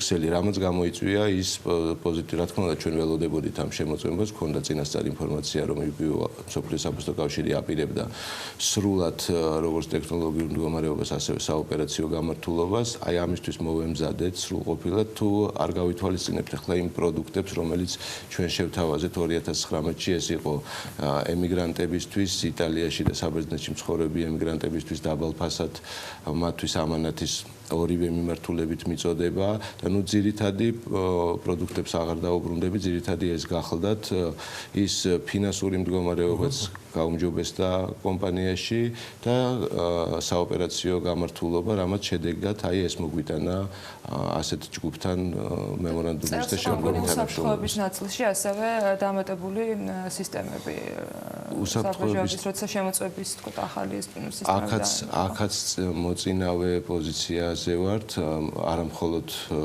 რეგიონში, არამედ მსოფლიო მასშტაბით ჩვენი ინფორმაციის მიმოცვლა საბაჟოსთან ჩვენ წინასწარ ვაწვდით საბაჟოს ყველა ინფორმაციას თუ რა პროდუქცია უნდა შემოვიდეს წინასწარი დეკლარირების პროგრამა გვაქვს გამართული და ასევე არა მხოლოდ საბაჟოს, არამედ ყველა ჩვენ პარტნიორ ქვეყანას სრულყოფილი ინფორმაცია მიეწოდება იმ ვადებში რა მინიმალური ვადებიც არის განსაზღვრული. მეგონი მსოფლიო საფოსტო კავშირთანაც თქვენი მეტი ინტეგრაცია წლევანდელი წელიც რაღაცა ისეთი იყო, არა უფრო აქტიური. მუდმივად ყველა თითქმის ფორუმზე ქართული ხმა ისმოდა აი ამ თავყრილობებზე. გიორგი, ჩვენ ორი საბჭოს წევრი ვართ, ორი მმართველი საბჭოს წევრი ვართ და ერთ-ერთი აქტიური წევრიათ ესე გამოვირჩევით, ამიტომ ყველა გადაწყვეტილებაში მონაწილეობას ვიღებთ, რაც ნუ განაპირობებს იმას, რომ ინფორმაცია წინასწარ სხვასთან შედარებით უფრო ადრე გვაქვს შესაძლო გადაწყვეტილებების შესახებ და ესეც გვაძლევს იმ უპირატესობას, რომ შემდგომ მოვამზადოთ კომპანია ამ მიმართულებით. მშვენიერი, ლევან, წარმატებები, დიდი მადლობა მომბრძანებისთვის, ყველა მიმდინარე კითხვებზე პასუხის გაცემისთვის. სულ მალე საკმაოდ საინტერესო ინტერვიუს ლევან ჩიკვაიძესთან, საქართველოს ფოსტის გენერალურ დირექტორთან BMG-ზე ნახავთ. და ლევან სულ რამდენიმე წუთში დავამშვიდობებით, თუმცა მანამდე იქამდე კიდევ ერთი ამბავი უნდა მოგიყვათ, რომელიც გუშინ შედგა მეტეხი პალასში ეპიკ პროგრამის ფარგლებში მოწყვლადი დევნილი და ადგილობრივი მოსახლეობის დასაქმების და მეწარმეობის ხელშეწყობის საქმიანობის შესახებ ფორუმის სახით. პროექტი განხორციელდა გერმანიის ეკონომიკური თანამშრომლობის სამინისტროს ფინანსური მხარდაჭერით. GIZ-ის მიერ საერთაშორისო არასამთავრობო ორგანიზაცია Action Against Hunger's პარტნიორობით გერმანიის ეკონომიკური თანამშრომლობისა და განვითარების სამინისტროს მხარდაჭერით და ნახოთ ამ ფორუმის მთავარი გზავნილები.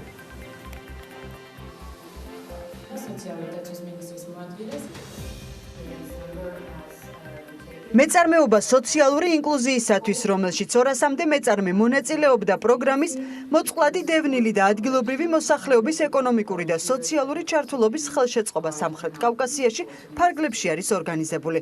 ფორუმი, რომელიც გუშინ თბილისში გაიმართა, მიზნად ისახავს პროგრამაში ჩართული დევნილებისა და ადგილობრივი მოსახლეობის მიერ წამოწყებულ ახალ სამეწარმეო ინიციატივებს, ასევე მათ გამოცდილებას პროცესში. ეს არის ფორუმი, რომელიც მიზნად ისახავს ჩვენი მოსახლეობის ეკონომიკურ და სოციალურ ჩართულობას.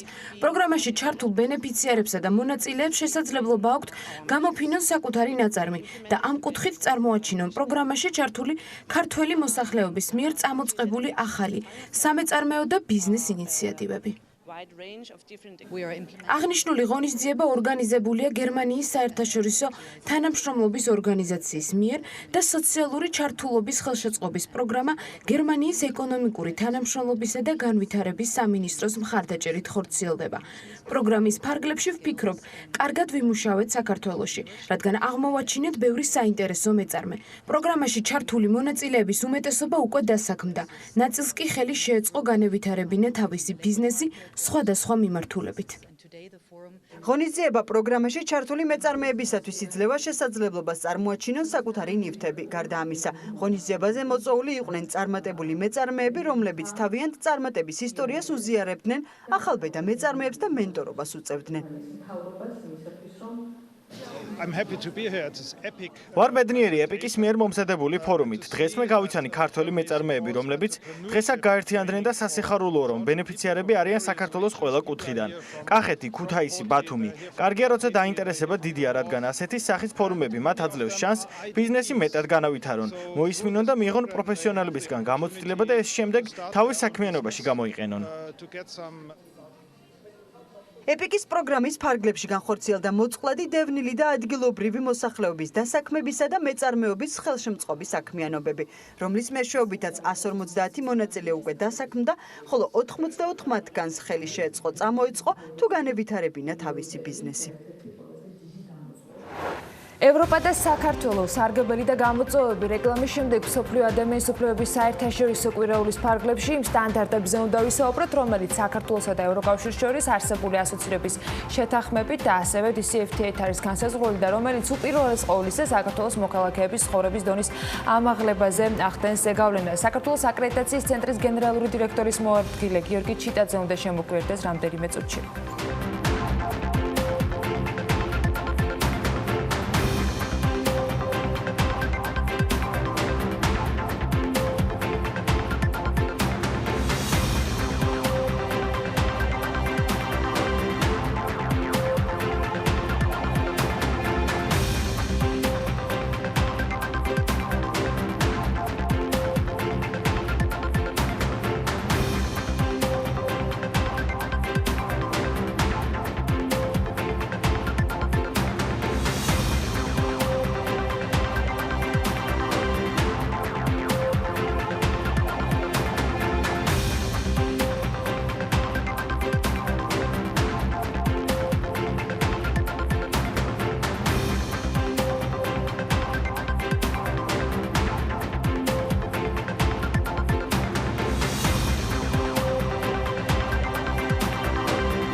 საქართველოს ენერგეტიკულ ბირჟას ირინა მილურავა ენერგეტიკისა და წყალმომარაგების მარეგულირებელი ეროვნული კომისიის ყოფილი თავმჯდომარე უხელმძღვანელებს. რუსულ ინტერაოსთან საარბიტრაჟო დავა გრძელდება და მორიგება არ იგეგმება. ეკონომიკის მინისტრის თქმით, დავა ჩვეულებრივი წესით იქნება გაგრძელებული. მთავრობის გადაწყვეტილებით მაღალმთიანი დასახლების საწარმო სტატუსის მქონე პირისათვის დაწესებული საგადასახადო შეღავათები გაფართოვდა, რომლის საფუძველზეც მეწარმე სუბიექტი შესაბამისი სტატუსით ნაწარმის გაყიდვას ყველგან შეძლებს, არა მხოლოდ მაღალმთიანი დასახლების ტერიტორიაზე. რუმს ჰოტელ ყაზბეგისა და რუმს ჰოტელ თბილისის შემდეგ კომპანია აჭარა ჯგუფი რუმსის ბრენდის ახალ სასტუმროს უკვე კურორტ კოხტა მიტარბიში ხსნის, სასტუმროებს ახალი წლიდან მიიღებს სტუმრებს. გაერთიანებული წყალმომარაგების კომპანიამ დაბა ბაკურიანში ზამთრის სეზონზე დამსვენებლების სტაბილური წყალმომარაგებით უზრუნველსაყოფა წყლის სათავე ნაგებობის რეაბილიტაცია და ქსელის აღდგენითი სამუშაოები დაასრულა.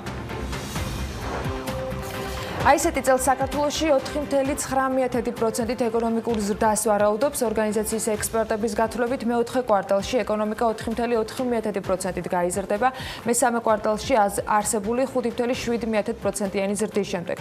ანგარიში ნახავთ, რომ მიუხედავად მესამე კვარტალში არსებული ძლიერი საგარეო მოთხოვნისა გლობალური ეკონომიკის შენელებისაგან წარმოშობილმა რისკებმა შესაძლოა მომავალში ზიანი ქვეყნის მთლიანი შიდა პროდუქტის ზრდას მიაყენოს. ასოცამდე მცირე და საშუალო მეწარმე ტექნიკური წყლით სარგებლობის ლიცენზიას მიიღებს მთავრობამ წიაღის სექტორის განვითარების სტრატეგია დაამტკიცა. ნათია თურნავა რეფორმის ერთ-ერთ მნიშვნელოვან მიმართულებად ბიზნესის ხელშეწყობას ასახელებს, მათ შორის ერთი ფანჯრის პრინციპის დანერგვით. როგორც ეკონომიკის მინისტრმა აღნიშნა, მცირე და საშუალო ბიზნესისათვის ტექნიკური წყლით სარგებლობის ლიცენზიების გაცემა აქამდე საკმაოდ გართულებული პროცედურა იყო, ახალი რეგლამენტით კი ეს ასე აღარ იქნება. ის მოიცავს მრავალ კომპონენტს, მაგრამ მთავარი აქცენტი აქაც კეთდება ადგილობრივი ქართული მრეწველობის განვითარებაზე და ახალ ინვესტიციებზე, ახალ სამუშაო ადგილებზე. მნიშვნელოვანი მიმართულება, რაზეც კეთდება აქცენტი ამ წიაღის სექტორის სტრატეგიაში, ეს არის ერთი ფანჯრის პრინციპი და ბიზნესის მაქსიმალური ხელშეწყობა. ბიზნესისთვის შეთავაზებული 100 საინვესტიციო ობიექტიდან 6 გაიყიდა. საუბარია თბილისში, ბათუმსა და კასპიის მუნიციპალიტეტის სოფელ წინარეხში მდებარე მიწის ნაკვეთებსა და შენობა-ნაგებობებზე. ქონების რეალიზაციის შედეგად სახელმწიფომ 8 მილიონ ლარზე მეტი მიიღო. ინფორმაციისათვის ქონების ეროვნულმა სააგენტომ პროექტი 100 საინვესტიციო შეთავაზება ბიზნესს წინა კვირას ოფიციალურად გამოაცხადა და პროექტის ფარგლებში ელექტრონულ აუქციონზე 100-ზე მეტი კომერციულად მიმზიდველი საპრივატიზებო ობიექტი გამარტივებული ბიუროკრატიული პროცედურებით არის წარმოდგენილი. ამასობაში საპარტნიორო ფონდი ეძებს ინვესტორს, რომელიც სასტუმრო ბორჯომელი კანის გრძელვადიანი იჯარით ან სრულად შესყიდვით დაინტერესდება. ფონდი პოტენციურ ინვესტორებს სასტუმროს აქტივების 10 წლიან იჯარას თავაზობს. შესყიდვის უფლებასთან ერთად შესყიდვის შემთხვევაში საწყისი ფასი 37.565.408 ამერიკული დოლარია, ხოლო იჯარით აღების შემთხვევაში კი ყოველწლიური გადასახადი შესყიდვის ღირებულების 8% შეადგენს, ანუ დაახლოებით $3 მილიონ. ფონდმა ბორჯომელი კანი 100%-ით ყაზახებისგან 2018 წლის ივნისში გამოისყიდა. რამდენიმე თვით ადრე მაისში რიქსოსი, რომელიც სასტუმროს მართვაში 2015 წლის თებერვლიდან იყო, მართვიდან გავიდა და ამ დრომდე სასტუმრო ბორჯომელი კანის სახელით ოპერირებს. ბიუჯეტში ფიზიკური პირის მიერ ბინის გაქირავების შედეგად მიღებული შემოსავალი შემცირდა. შემოსავლების სამსახურის მიერ მოწოდებული ინფორმაციის მიხედვით 2019 წლის იანვარ-სექტემბერში გადასახადების გადამხდელი ფიზიკური პირების რაოდენობა მთელი ქვეყნის მასშტაბით 4340 ადამიანია, რაც წინა წლის ამავე პერიოდთან შედარებით თითქმის 55%-ით ნაკლებია. 2018 წლის 9 თვეში ბინის გაქირავებით მიღებული შემოსავლიდან 5%-იანი გადასახადი ბიუჯეტში 9573 ადამიანმა იხადა. გადასახადის გადამხდელთა რაოდენობის კლების ფონზე შემცირებულია შესაბამისად ბიუჯეტში შესული თანხის მოცულობაც. ფიზიკური პირის მიერ ფიზიკურ პირზე საცხოვრებელი ბინის გაქირავებიდან მიღებული შემოსავალი 5%-ით იბეგრება. 2019 წლის იანვარ-ნოემბერში საქართველოს და მსოფლიოს 53 ქვეყანაში 86 მილიონამდე ბოთლი ღვინოა ექსპორტირებული, რაც 2018 წლის ამავე პერიოდის მაჩვენებელს 10%-ით აჭარბებს. ექსპორტირებული ღვინის ღირებულება 220 მილიონ ამერიკულ დოლარს აღწევს და ეს 20%-იანი მატება. მონაცემებს ღვინის ეროვნული სააგენტო ავრცელებს და აღნიშნავს, რომ ექსპორტი გაზრდილია ქართული ღვინის სტრატეგიულ ბაზრებზე: პოლონეთი, ჩინეთი, შეერთებული შტატები და დიდი ბრიტანეთი. ღვინის ექსპორტი 323 კომპანიამ განახორციელა. 11 თვის შედეგებით რეგიონული განვითარებისა და ინფრასტრუქტურის სამინისტრომ ქვეყნის მასშტაბით ინფრასტრუქტურული პროექტების განხორციელებას $1.670 მილიონი მოახმარა. წინა წლის ამავე პერიოდთან შედარებით სამინისტრომ 67%-ით მეტი ფინანსური რესურსი აითვისა, ანუ $667 მილიონი მეტი. მათივე განცხადებით 11 თვის ბიუჯეტის შესრულების ყველაზე მაღალი მაჩვენებელი. სამინისტროს არსებობის განმავლობაში 2017 წელს ჰქონდა $1.151 მილიონი, რასაც 2019 წლის მაჩვენებელმა 46%-ით გადააჭარბა. გააჭერბა. რეგიონული განვითარებისა და ინფრასტრუქტურის სამინისტროს 11 თვის ბიუჯეტის შესრულება ყველაზე მაღალი არის 2019 წელს ისტორიულად. გააჭერბებით სრულდება სამინისტროს ინფორმაციით, მათ მიერ ბიუჯეტის ათვისება კვარტალურ გეგმასთან მიმართებაში. 3 თვის დამტკიცებული გეგმა 5 მილიონი ლარის გადაჭერბებით 102%-ით შესრულდა. 6 თვის დამტკიცებული გეგმა 100.4%-ით არის შესრულებული და 9 თვის გეგმის შემთხვევაში 103%-იანი შესრულება ფიქსირდება.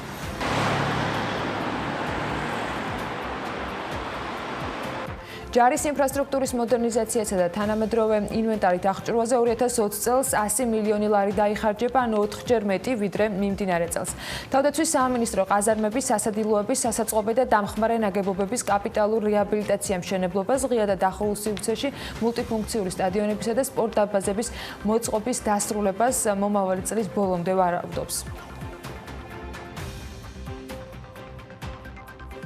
უალკოჰოლოს ასმელების მარკირების თანხას კვლავ სახელმწიფო გაიღებს. ეს პრემიერ-მინისტრის პრეს-სპიკერმა გუშინ თქვა, როგორც მან აღნიშნა, ბიზნესთან კონსულტაციის შედეგად შენარჩუნდება ის რეჟიმი, რაც აქამდე მოქმედებდა, რაც ბიზნესისთვის პოზიტიურ გადაწყვეტილებას წარმოადგენს. აქვე შეგახსენებთ, რომ უალკოჰოლოს ასმელების მარკირება 2014 წლიდან მოქმედებს და ყოველწლიურად მარკირებისათვის თანხას სახელმწიფო ფარავს. უალკოჰოლოს ასმელების მწარმოებელთა ასოციაციამ საკითხის მოგვარებისათვის პრემიერს წელსაც მიმართა ღია წერილით. მინდა გითხრათ, რომ იყო შედგა ძალიან ინტენსიური კონსულტაციები ფინანსთა სამინისტროსთან ერთად და ბიზნესის წარმომადგენლებთან, ამ სექტორის წარმომადგენლებთან ერთად და მიღწეულია შეთანხმება, რომ საქართველოს მთავრობა გააგრძელებს იმავე რეჟიმში მოქმედებას, როგორც აქამდე მოქმედებდა და შესაბამისად ეს არის პოზიტიური და დადებითი გადაწყვეტილება ბიზნესისთვის. Forbes-მა სერცი ანდერსეთის 2020 წლის სია გამოაქვეყნა, სადაც ამერიკელი და კანადელი ახალგაზრდები არიან. ადამიანები, რომლებიც სრულიან სამყაროს, არიან ანტრეპრენიორები, მდიდრები და რაც მთავარია. მათი ასე კი ჯერ 30 წელსაც კი არ აღწევს. ანუკა ჯოხაძემ და ლევან თაღიაშვილმა იმუშავეს თემაზე, სწორედ ისინი შემოგვიერთდებიან საქმიანი დილის პირდაპირ ეთერში, ვიდრე ქართული Forbes-ის სია გვეცოდინება სერცი ანდერსეთის წლევანდელ კონკურსზე, რა ხდება ამერიკული Forbes-ის მიხედვით. მოგესალმებით. მშვიდობის. Forbes-ის განახლებული თამაშდავია მისი წევრების განსხვავებული საქმიანობით, როდესაც კონკრეტულად ჩავეძიეთ თუ რა ბიზნესი დაიწყეს 30 წლამდე ადამიანებმა, უამრავი ბიზნესიდია გონებაშიც კი ვერ წარმოედგინა რომ მიარსებებდა და ამაში ალბათ ანუკას დამეთანხმება. მაგალითად, Consumer Technologies ერთ-ერთი წევრი ადელ არქერი 29 წლისაა. რამდენიმე წლის წინ მან ძალიან ახლო მეგობარი დაკარგა და სურდა რაიმე სამახსოვრო შეექმნა.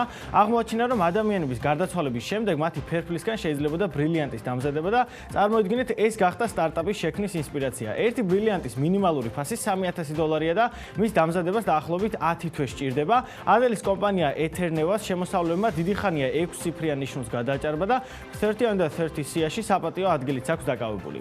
ერთ-ერთი საინტერესო მიმართულება, სადაც არაერთ წარმატებულ 30 წლამდე ასაკის ადამიანს შეხვდებით ფინანსები. ამ კატეგორიაში Forbes-მა მთლიანობაში, როგორც სხვაგან, 30 პერსონა გამოავლინა, რომელიც სხვადასხვა წამყვან საფინანსო ორგანიზაციებში მუშაობს. უფრო მეტიც, მათი ნაწილი ამ საფინანსო ფონდების თანადამფუძნებელიცაა. რა თქმა უნდა, დღეს 30-ვე მათგანზე ვერ მოგიყვებით, მაგრამ რამდენიმე საინტერესო პერსონას მაინც გაგაცნობთ. მაგალითად, მაიკლ ბლოკს, რომელიც ჯერ სულ რაღაც 28 წლისაა, მაგრამ მის CV-ში ისეთი კომპანია გვხვდება, როგორიც DoorDash-ია. უფრო მეტიც, მაიკლი 13 მილიარდიანი კაპიტალიზაციის მქონე კომპანიის ერთ-ერთი პირველი თანამშრომელია. ის კომპანიაში 50 ადამიანს ხელმძღვანელობდა და შეძლო, რომ DoorDash-ის შემოსავლები 100 მილიონი ამერიკული დოლარით გაეზარდა. სხვადასხვა კომპანიაში მიღებულმა გამოცდილებამ საკუთარი აპლიკაციის შექმნისკენაც უბიძგა და 2018 წელს პილარი დაარსა, რომელიც სტუდენტებს თავიანთი სასესხო ვალდებულებების დაფარვაში ეხმარება. სტუდენტებს არ გავხსნებით ძალიან. შემდეგი კატეგორია შედარებით დიდი ინვესტიციის მქონე სტარტაპებისა და მათი დამფუძნებლების შესახებ გვიყვება. მაგალითად, მასი და მეტი ბასირები 26 წლის ტყუპიძმები არიან, რომლებმაც 2015 წელს მსოფლიოში ერთ-ერთი უმსხვილესი პლატფორმა შექმნეს სტუდენტებისთვის, რომლებსაც ამერიკასა თუ კანადაში სურთ სწავლის გაგრძელება. Apple Board-ის ვებგვერდზე ვკითხულობთ, რომ განათლება არის ადამიანის უფლება და არა პრივილეგია და ამიტომ ნებისმიერმა მოწვეულმა ახალგაზრდამ უნდა აისრულოს საკუთარი ოცნება და წავიდეს განათლების მისაღებად საზღვარგარეთ. მათი ჯამური ინვესტიცია 54 მილიონ დოლარს შეადგენს და ის 8 ქვეყანაში 300 დასაქმებულ ადამიანს აერთიანებს. მათ მიერ დახმარებული სტუდენტების რაოდენობა 70,000 აჭარბებს. შემოსავლის მთავარი წყარო კი სხვადასხვა გადასახადი ბანკებთან და ავიაკომპანიებთან დადებული ხელშეკრულებებია, რომლებიც უზრუნველყოფენ სტუდენტების განათლებას. სხვათა შორის, შემდეგი კატეგორია მედია, სადაც არაერთ საინტერესო ადამიანს აღმოაჩენთ. ალბათ არც გაგიკურდებათ, რომ ამ კატეგორიიდან ყველაზე მეტად საუკეთესოს შერჩევა გამიჭირდა, იმიტომ რომ თითქმის ყველა გამარჯვებულის პროფილს გავეცანი. თუმცა მაინც მოვახერხე და მათგან ერთ-ერთი შევარჩიე. ეს მაქს ბარაკია, რომელიც აფრიკაში ვაშინგტონ პოსტის ბიუროს ხელმძღვანელობს. როგორც Forbes-ი წერს, ვაშინგტონ პოსტის ბიუროს ასეთი პატარა ასაკის ხელმძღვანელი ისტორიაში პირველად ყავს. მანვე გააშუქა კონგოში ებოლას ეპიდემიის მძვინვარება, ასევე ნიგერიისა და ზიმბაბვეს პირველი არჩევნებიც. ანუკა, სპორტსმენების გარეშე ეს სია ნამდვილად არ იქნებოდა სრულყოფილი, რადგან კონტრაქტებს და მათ შემოსავლებს თუ გადავხედავთ, ნამდვილად გამოინახება მათთვის ლიდერების გვერდით ადგილი. ერთ-ერთი მათგანის, რომელი კალბურთელი 29 წლის პოლ ჯორჯია, რომელიც ლოს-ანჯელეს კლიპერსის ღირსებას იცავს, წელს ის 6 ჯერ იყო NBA All-Star-ის წევრი და 2016 წელს ოლიმპიური ოქროს მედალიც კი მოიპოვა. რაც შეეხება შემოსავლებს სპონსორებიდან, როგორიცაა მაგალითად Nike, Foot Locker-ი და ასე შემდეგ, $8 მილიონ აჭარბებს, გაცილებით სოლიდურია კლუბთან დადებული კონტრაქტი, ის 2 წლის განმავლობაში $68 მილიონ მიიღებს ანაზღაურების სახით. მოდით გადავიდეთ მარკეტინგისა და რეკლამის კატეგორიაზე. ამ შემთხვევაში მოგიყვებით ნილა ალიზე, რომელიც ნიუ-იორკიდან არის და ციფრულ მედია კომპანია BuzzFeed-ში კომერციული ვიცე-პრეზიდენტია. ნილამ პირველი კავშირები 1000-ზე მეტ პარტნიორთან დაამყარა, რომლებიც სოფლიოს მასშტაბით 7 სხვადასხვა ქვეყანაში ოპერირებენ. კომპანიაში მისი მისვლის შემდეგ პარტნიორების რაოდენობა 10-ჯერ არის გაზრდილი. კიდევ ერთი საინტერესო მიმართულება კომპიუტერული თამაშებია. პროფესიონალი გეიმერები, დეველოპერები და კომპიუტერული თამაშების შემქმნელები მოხვდნენ ამ სიაში. ერთ-ერთი მათგანი ნიკ ამიონია, 24 წლის, რომელიც Fortnite-ის თამაშით გახდა ცნობილი. მას YouTube-ზე 5 მილიონამდე გამომწერი ყავს, თუმცა Amazon Twitch-მა ის ზაფხულში გადაიბირა. ნიკ ამიონი ისეთ ცნობილ ბრენდებთან თანამშრომლობს, როგორიცაა მაგალითად X-ი, Amazon Studio, Electronic Arts-ი და ასე შემდეგ. ბოლოს მოდი ლევან საქართველოშიც დავბრუნდეთ და Forbes ჯორჯის მიერ გამოცხადებული ერთგვარი კონკურსით შევახსენოთ მაყურებელს, რომელზეც განცხადების მიღება დღეს სრულდება. Forbes 30 Under 30 სხვადასხვა კატეგორიებში სულ მალე საქართველოშიც გამოვლენს წარმატებულ პერსონებს, რომელზეც აუცილებლად ჩაშლილად შემოგთავაზებთ ჩვენი ეთერების საშუალებით. თუმცა სანამ რეგისტრაციის დასრულებამდე მხოლოდ ერთი დღეა დარჩენილი, გვინდა ყველა იმ ადამიანს მივაწვდინოთ ხმა, რომელიც ჯერ არ დარეგისტრირებულა, თუმცა 30 წლამდე კატეგორიაშია და იმ მოთხოვნებს პასუხობს, რომელსაც ახლა თქვენ ვიდეოში ნახავთ. ჯორჯია 30 წლამდე ლიდერებს არჩევს. თუ ხარ გამომგონებელი ან ახალ ტექნოლოგიებს ქმნი, მოცეკვავე, მსახიობი, მუსიკოსი, შესაძლოა მეცნიერიც, ანტრეპრენიორიც და თუ ბაზარზე თამაშის წესებს შენამკვიდრებ, მაშინ 30 Under 30 შენთვისაა. თუ თვლი რომ შენი წარმატება საქართველოს ბაზარზე ადვილად იზომება, შეავსე განაცხადი. მოხდი 30 წლამდე ლიდერებში და გაიმარჯვე. ყოველწლიურად 10 დეკემბერს მსოფლიო ადამიანის უფლებების საერთაშორისო დღეს აღნიშნავს. ეს თარიღი 1958 წლიდან დამკვიდრდა და პრინციპში არც მხოლოდ ერთი დღე არის. ყოველწლიურად 1-დან 10 დეკემბრის ჩათვლით ადამიანის უფლებათა კვირეული იმართება, რომლის განმავლობაშიც არაერთი ორგანიზაცია აწყობს ღონისძიებას თუ კამპანიას. ამ მიმართულებით საქართველოში თავისი წვლილი აქვს ევროკავშირსაც.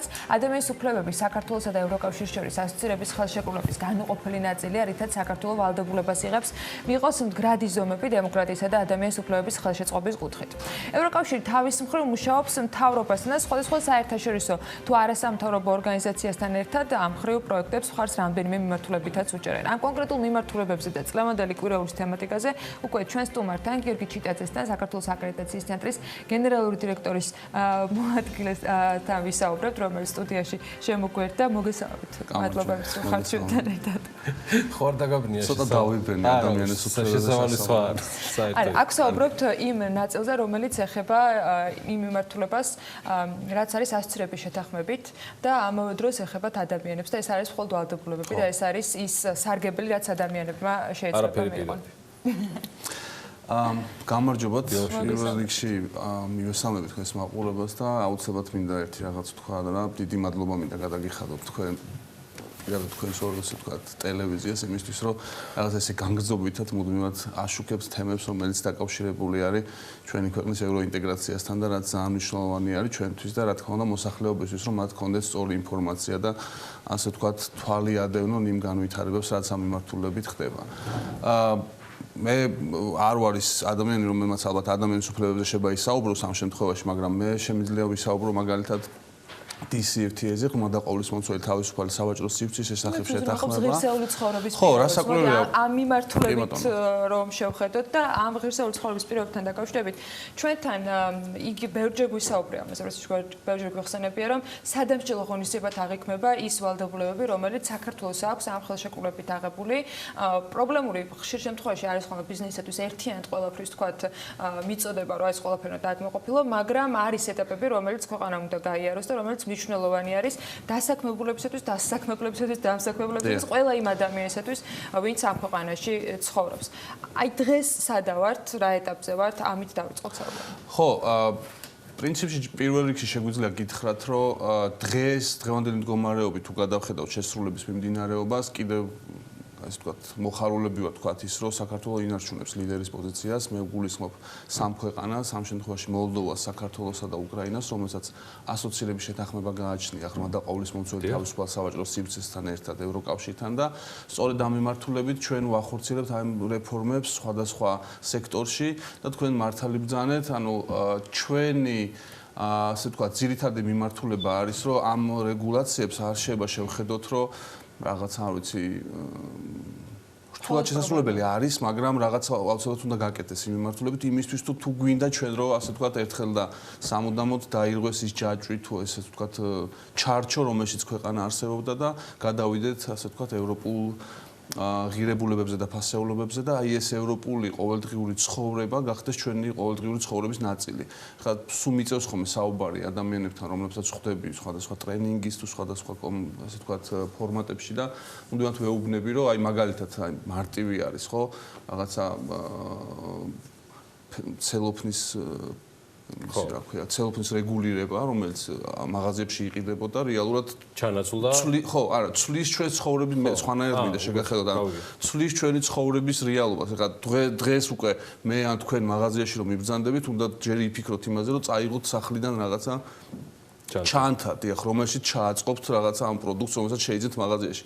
მანამდე რამდენიმე თვის წინ, რამდენიმე წლის წინ ამაზე არავინ არ ფიქრობდა და შესაბამისად ესეთი ფიქრები მუდმივად ეტაპობრივად შემოვა ჩვენი ცხოვრების, ასე ვთქვათ, ყოველდღიურობაში, რაც ნიშნავს იმას, რომ ჩვენი ქცევები ეტაპობრივად უფრო მეტად დაუახლოვდება ჩვეულებრივი ევროპელი ადამიანის ქცევას. ეხლა ეს არის ის მიზანი, ოღონდ ის არ არის, რომ მაინც და მაინც ევროპელი ადამიანის ქცევის ანუ შედეგი და მიზანი არის მთავარი ამ შემთხვევაში იგივე იმ პოლიეთილენის პარკებთან დაკავშირებით, რომ ჩვენ გარემოზე ვიზრდოთ, ან უკეთეს გარემოში ცხოვრების შესაძლებლობა. ამას ვამბობდი ზუსტად, ეხლა გამოწვეული აი ეს ასე ვთქვათ გარემო პირობებზე ფიქრი, ზრუნვა თუ ასე ვთქვათ ევროპული რეგულაციების შემოღება, რისი ვალდებულებაც საქართველოს გააჩნია, ამას ნიშნავს ზუსტადაც, რომ ჩვენი ასე ვთქვათ ქცევების შეცვლა მოხდება და აი ამაზე არის მიმართული ყველა ის ასე ვთქვათ რეგულაცია, რომელსაც ჩვენ მივიღებთ. ეხლა მუდმივად საუბრობთ ხოლმე ამაზეც, რომ ღრმა და ყოვლისმომცველი თავისუფალ სავაჭრო სივრცის შეთანხმება, ესე ვთქვათ, დიდი სახელის ღრმა და ყოვლისმომცველი, სწორედ ამას ნიშნავს, რომ ჩვენი დაახლოება ევროკავშირთან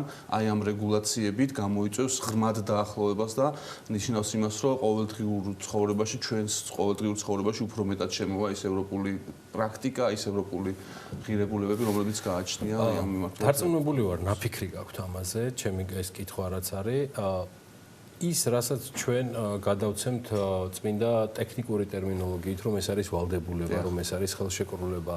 რამ დააზიანა პროცესი, რომ ეს ყველაფერი არ არის აღქმული, როგორც შესაძლებლობა. ამ შემთხვევაში მე ვგულისხმობ უკეთესი შესაძლებლობა, პირველ რიგში გამდიდრების შესაძლებლობა, განათლება, ტექნოლოგიები, ცოდნა, რაც მოაქვს რეალურად ამ პროცესს და მაინც მასში შევიდა სხვადასხვა ესეთი ბაქტერიები, რომელსაც ჩვენ პერიოდულად სხვადასხვა ფაგებს მე თქვენ ამ სტუდიაში და სხვაგან უპირისპირებთ, რომელზეც ვამბობთ, რომ ეს ტექნიკური ნაწილია ეს ვალდებულების შესრულება. ამის იქით რეალურად არის დაახლოებით ისეთივე სიკეთეები, რაც თუნდაც მოიტანა Schengen free, რაც თუნდაც მოიტანა უვიზო მიმოსვლამ გულისხმობ. ხო, მართალი ხარ, უვიზო მიმოსვლამ, რაც მოიტანა უამრავმა სხვა თემამ, რითაც დღეს ნაწილი ბიზნესმენების უკვე სარგებლობს და აი ეს სიკეთე მოაქვს. ხო არ ფიქრობ, რომ აი ეს რეალობა იყო და დაზიანებული იყო აქ პროცესი. პირველ რიგში თქვათ ვისი მხრიდან დაზიან, ანუ ვისი მხრიდან გულისხმობ რომელი ინტერესთა ჯგუფის მხრიდან. ხო, პირობითად სამი ჯგუფი შეგვიძლია გამოვყოთ. მთავრობა, ბიზნესი და საზოგადოება, რომელიც მოიხმარს იმ პროდუქტს, რომელსაც მთავრობა და ბიზნესი ამ შემთხვევაში ერთობლივად ქმნიან, ხო? თუ შევხედავთ ეს მე შემიძლია გითხრათ ესეთი რაღაც, აი ფიქრობდი მათ შორის გუშინაც, როდესაც თქვენება დამირეკეს, რომ რაზე უნდა გვესაუბრა ამ მიმართულებით და შემიძლია გითხრათ, მაგალითად ესეთი აწარმოე საქართველოს ესეთი პროექტი არსებობს და მუდმივად ხდება ხოლმე ყოველ წელს აცხადებენ ესეთ რაღაცა პროგრამას და მიყავთ სხვადასხვა კომპანიების ექსპორტის მენეჯერები ტრენინგზე და რაღაცა 2 თუ 3 თვიანი ტრენინგია და ზუსტად მიმართულია DCFT-ის, მათ შორის ერთ-ერთი თემა არის DCFT და მე მუდმივად მიწევს ამ ხალხთან შეხვედრა ხოლმე ყოველ წელს და შემიძლია გითხრათ, რომ აი მაგალითად ბიზნესის მხრიდან, იმიტომ რომ ჩემთვის ერთ-ერთი კარგი საზომია, იმიტომ რომ იქ თავს იყრიან ახლა თქვენი ასე ვთქვათ კოლეგები საუბრობდნენ Forbes-ზე და რაღაცებზე და იქ არის ეს ხალხი ზუსტად აი ახალგაზრდები, რომლებიც არიან პრინციპში მომავალი ბიზნესმენები და მათი შეხედულებებითში ეს ყველაფერი არ არის დაზიანებული. თქვენ რაც ბრძანეთ ამ შემთხვევაში. მე ეს მაძლევს რაღაცა გარკვეული სახის ასე ვთქვათ ოპტიმიზმს, რომ მომავალში ბევრად უფრო კარგად იქნება საქმე. მეორე თემას შევეხები, საზოგადოებაში შეიძლება იყოს დაზიანებული გარკვეულწილად, იმიტომ რომ არის ბევრი გავლენა, ასე ვთქვათ, გავლენის ჯგუფები, ჩtildeოელი მეზობლები. ბევრი ჯერ უსაუბრიათ მათ შორის თქვენს ეთერშიც, ხო, ამ რაღაცა კამპანიებზე, რომელიც არ არის მაინც და მაინც სწორი და ხშირად ხდება რაღაცა ფაქტების დამახინჯება. ერთ-ერთი ყველაზე ესეთი თვალშისაცემი ფაქტი იყო, როდესაც მაგალითად DCFT-ის ვალდებულება არის პირუტყვის აღრიცხვა რეგიონებში და ეს პროცესი საკმაოდ კარგად წავიდა, მაგრამ არის მაინც რაღაც გამოწვევები ამ მიმართულებით, მაგრამ საზოგადოებაში გავრცელდა ინფორმაცია, რომ თუ ისინი პირუტყვს აღწერდნენ, მე მოხდებოდა მათი ასე ვთქვათ საგადასახადო დასჯა, რაც აბსოლუტურად არასწორი იყო და ესეთი ასე ვთქვათ მითები სამწუხაროდ იქნება ხოლმე და კარგი არის რომ მუშაობენ სხვადასხვა არასამთავრობო ორგანიზაციებთან ამ მიმართულებით. იმედი მაქვს, რომ ეს ერთობლივი შრომა ბევრად უფრო კარგ შედეგებს მოგცემს. ბოდის ვიხდი შეგაწყვეტინეთ. არა, ამ შემთხვევაში მე ესეთი ერთი დეტალი მაინტერესებდა. ჩვენ შეგვიძლია თუ არა ვთქვათ, იმიტომ რომ თქვენ ახსენეთ საქართველოს კონტექსტში უკრაინისა და მოლდოვისა იმავდროულად, რომ აქ ნამდვილად გვაქვს პროგრესი.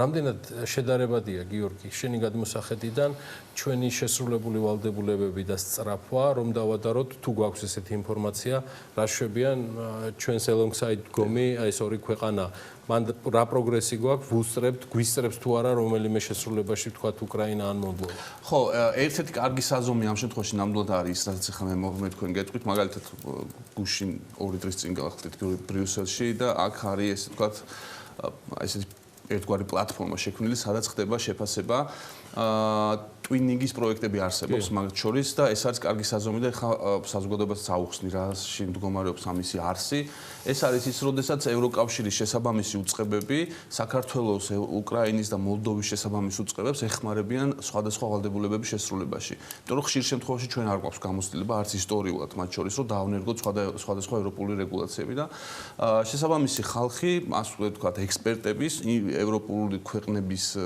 იგივე სააგენტოებში მაგალითად რო ვთქვათ ჩვენთან აკრედიტაციის ცენტრი რომელიც არსებობს გერმანიაში და იტალიაში ჩვენ ვიწყებთ ტვინინგის პროექტს და მათი წარმომადგენლები ჩვენთან 2 წლის განმავლობაში მოვლენ და დაგვეხმარებიან რომ რაღაცები გავაკეთოთ ისე როგორც ეს ევროკავშირში ხდება და აი ამ შეხვედრების განმავლობაში ბოლო 2 დღის განმავლობაში მუდმივად იყვნენ წარმომადგენლები არა მხოლოდ ჩვენ საქართველოსგან არამედ სხვადასხვა ქვეყნებიდან მათ შორის უკრაინიდანაც სხვადასხვა ქვეყნებიდან და იქ ხდება ზუსტად ამ გამოწვევებზე საუბარი და აუცილებლად უნდა ვთქვათ რომ ტვინინგის პროექტი არის საზომი კარგი იმის რომ თუ ექსპერტები და ასე ვთქვათ პარტნიორი ქვეყანა კმაყოფილია შენი შესრულებული შედეგით რომ გაკეთდა რეფორმა დაინერგა ის რასაც პროექტი ითვალისწინებდა და ამ შემთხვევაში წარმატება ნამდვილად სახეზეა და ნიშნავს იმას რომ ასრულებს შენს ვალდებულებებს სწორად და აი აქ ზუსტად არის გამოწვევები თუ შევადარებთ უკრაინას მოლდოვას იქ არის რამდენიმე პროექტი რომელიც სამწუხაროდ შეჩერებული არის ჯერ რაღაცა სხვადასხვა მიზეზების გამო ანუ ამ ხრივ შეგვიძლია ხო ამ ხრივ შეგვიძლია ვთქვათ რომ ამ საზღვრით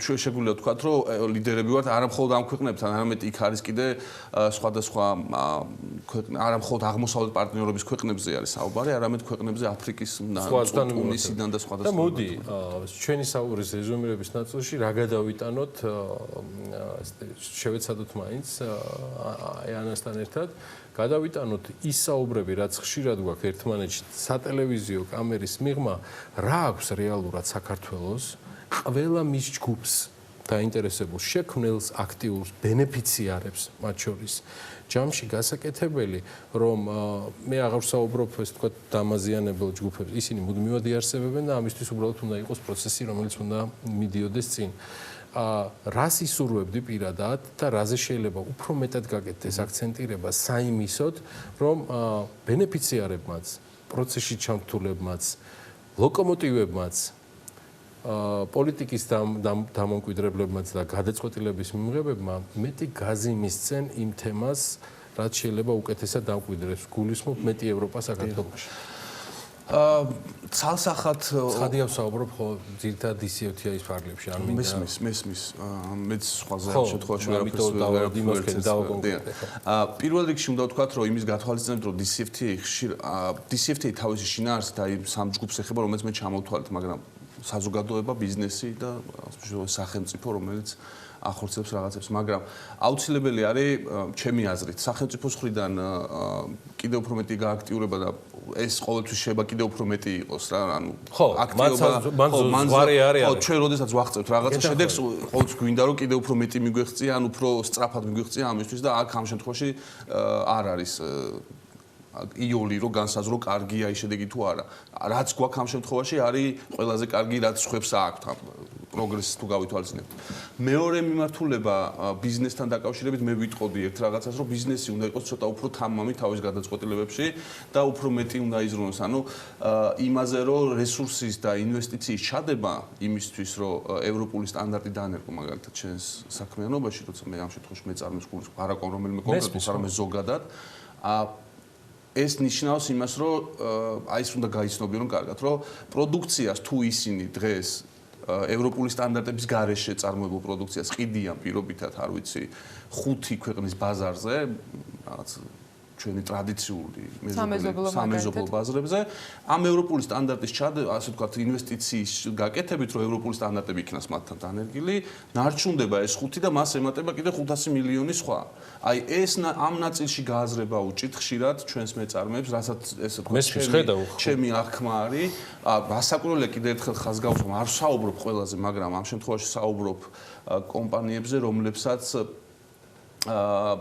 აქვს ამბიცია რომ ამ მიმართულებით კიდევ უფრო წინ წავიდნენ და მინდა რომ ეს იყოს დიახ რესურსიც აქვთ ამავ დროს უბრალოდ საჭირო არის ცოტა უფრო მეტი ძალისხმევის მიმართვა რაც აი გიორგიმ კარგად თქვა გაზის მიცემა იმისთვის რომ ამაზე ცოტა მეტი უნდა იფიქრონ და გამოვიდნენ იმ კომფორტის ზონიდან სადაც არიან იმიტომ რომ მაგალითად ეხა შევინარჩუნებ პირობითად არ ვიცი ტრადიციულ სამეზობლო ბაზრებს და პრინციპში დილით 8-ზე აღარ ავდგები, იმიტომ რომ ყველაფერი კარგად არის იქ დალაგებულია და აი ეს არის კომფორტის ზონიდან გამოსვლა შესაძლებლობას მათ შორის რომელიც ევროკავშირის მხრიდან მისი პარტნიორებით გადამზადების სხვა ალტერნატივების საშუალებით არის არაერთი პროგრამი წარმოქმნილი და ასე შემდეგ. არა და ბევრი საშუალება აქვს მათ შორის ევროკავშირის შემოთავაზებული ძალიან ბევრი პროექტის სახით იმ ინფორმაციის მისაღებად რომელიც მათ ჭირდება და ეს ინფორმაცია მათთვის ზრდის საშუალება შეიძლება გახდეს პირდაპირ მნიშვნელობით, იმიტომ რომ რეკომენდაციების თან ახლავს ხოლმე ამ ინფორმაციას და ჩვენ ხო, არ ვიცი ხა როგორ დაგეგმავს ამას ჩვენი პროდიუსერების ჯგუფი, მაგრამ მგონია რომ წლის ბოლოს ერთგვარად რაღაც შემაჯამებელი უნდა გავაკეთოთ. ალბათ ჩვენთვის მნიშვნელოვანი რესპონდენტებით და მათ შორის აუცილებლად იქნება თვის ბოლოსკენ რო შევაჯამოთ, როგორ გავიარეთ ეს წელი. გიორგი ჩიტაძე, იგი დღეს საქართველოს აკრედიტაციის ცენტრის გენერალური დირექტორის მოადგილეა, თუმცა ჩვენი ხშირი სტუმარია და ყოველთვის მოხარული ვარ გიმოსთვის ლო სტუდიაში. ძალიან დიდი მადლობა და გისურვებთ წარმატებებს ამ მნიშვნელოვან საქმეში და რა თქმა უნდა გვიგულეთ ყოველთვის თქვენს გვერდით, როდესაც საქმე ეხება ევროინტეგრაციას და არა მარტო ამ მიმართულებით. თქვენთან ერთად მადლობა. რამდენიმე წუთში კი საქმიანი დილის ეთერში საუბარს ვაგრძელებთ საქმეზე და წარმატებული საქმის უმნიშვნელოვანესი პირობის შექმნის შესაძლებლობაზე, გუნდური მუშაობა, მისი გამართული ფუნქციონირებისთვის საჭირო პროექტები, ინოვაციური მიდგომები, კაპიტალისტ გლობალ თიმ ბილდინგის სიახლეებით უნდა წარვდგეთ თქვენს წინაშე, ძალიან საინტერესო სტუმრებთან ერთად. დაგველოდეთ სულ მალე საქმიან დილაში.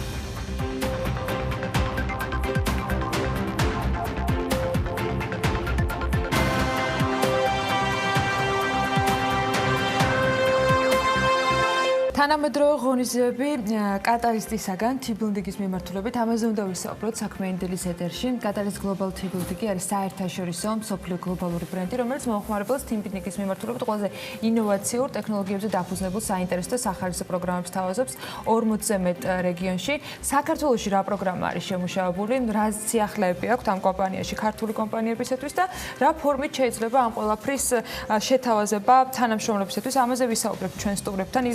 საქართველოში ამ თემაზე და სომხეთში სხვათა შორის ექსკლუზიური უფლება მიიღო კომპანია გრატამ და კატალისტ თიმ ბილდინგი გუნდის ფორმირების ახალი მეთოდები და გუნდური ასე ვთქვათ შეჭიდულობის პროგრამები მოიცავს ამ მრავალფეროვან მასშტაბურ აქტივობებს, რომელიც ორიენტირებულია სწორედ ეფექტურ კომუნიკაციაზე, პროდუქტიულობაზე, მოტივაციის ამაღლებაზე, პრობლემების გადაჭრაზე.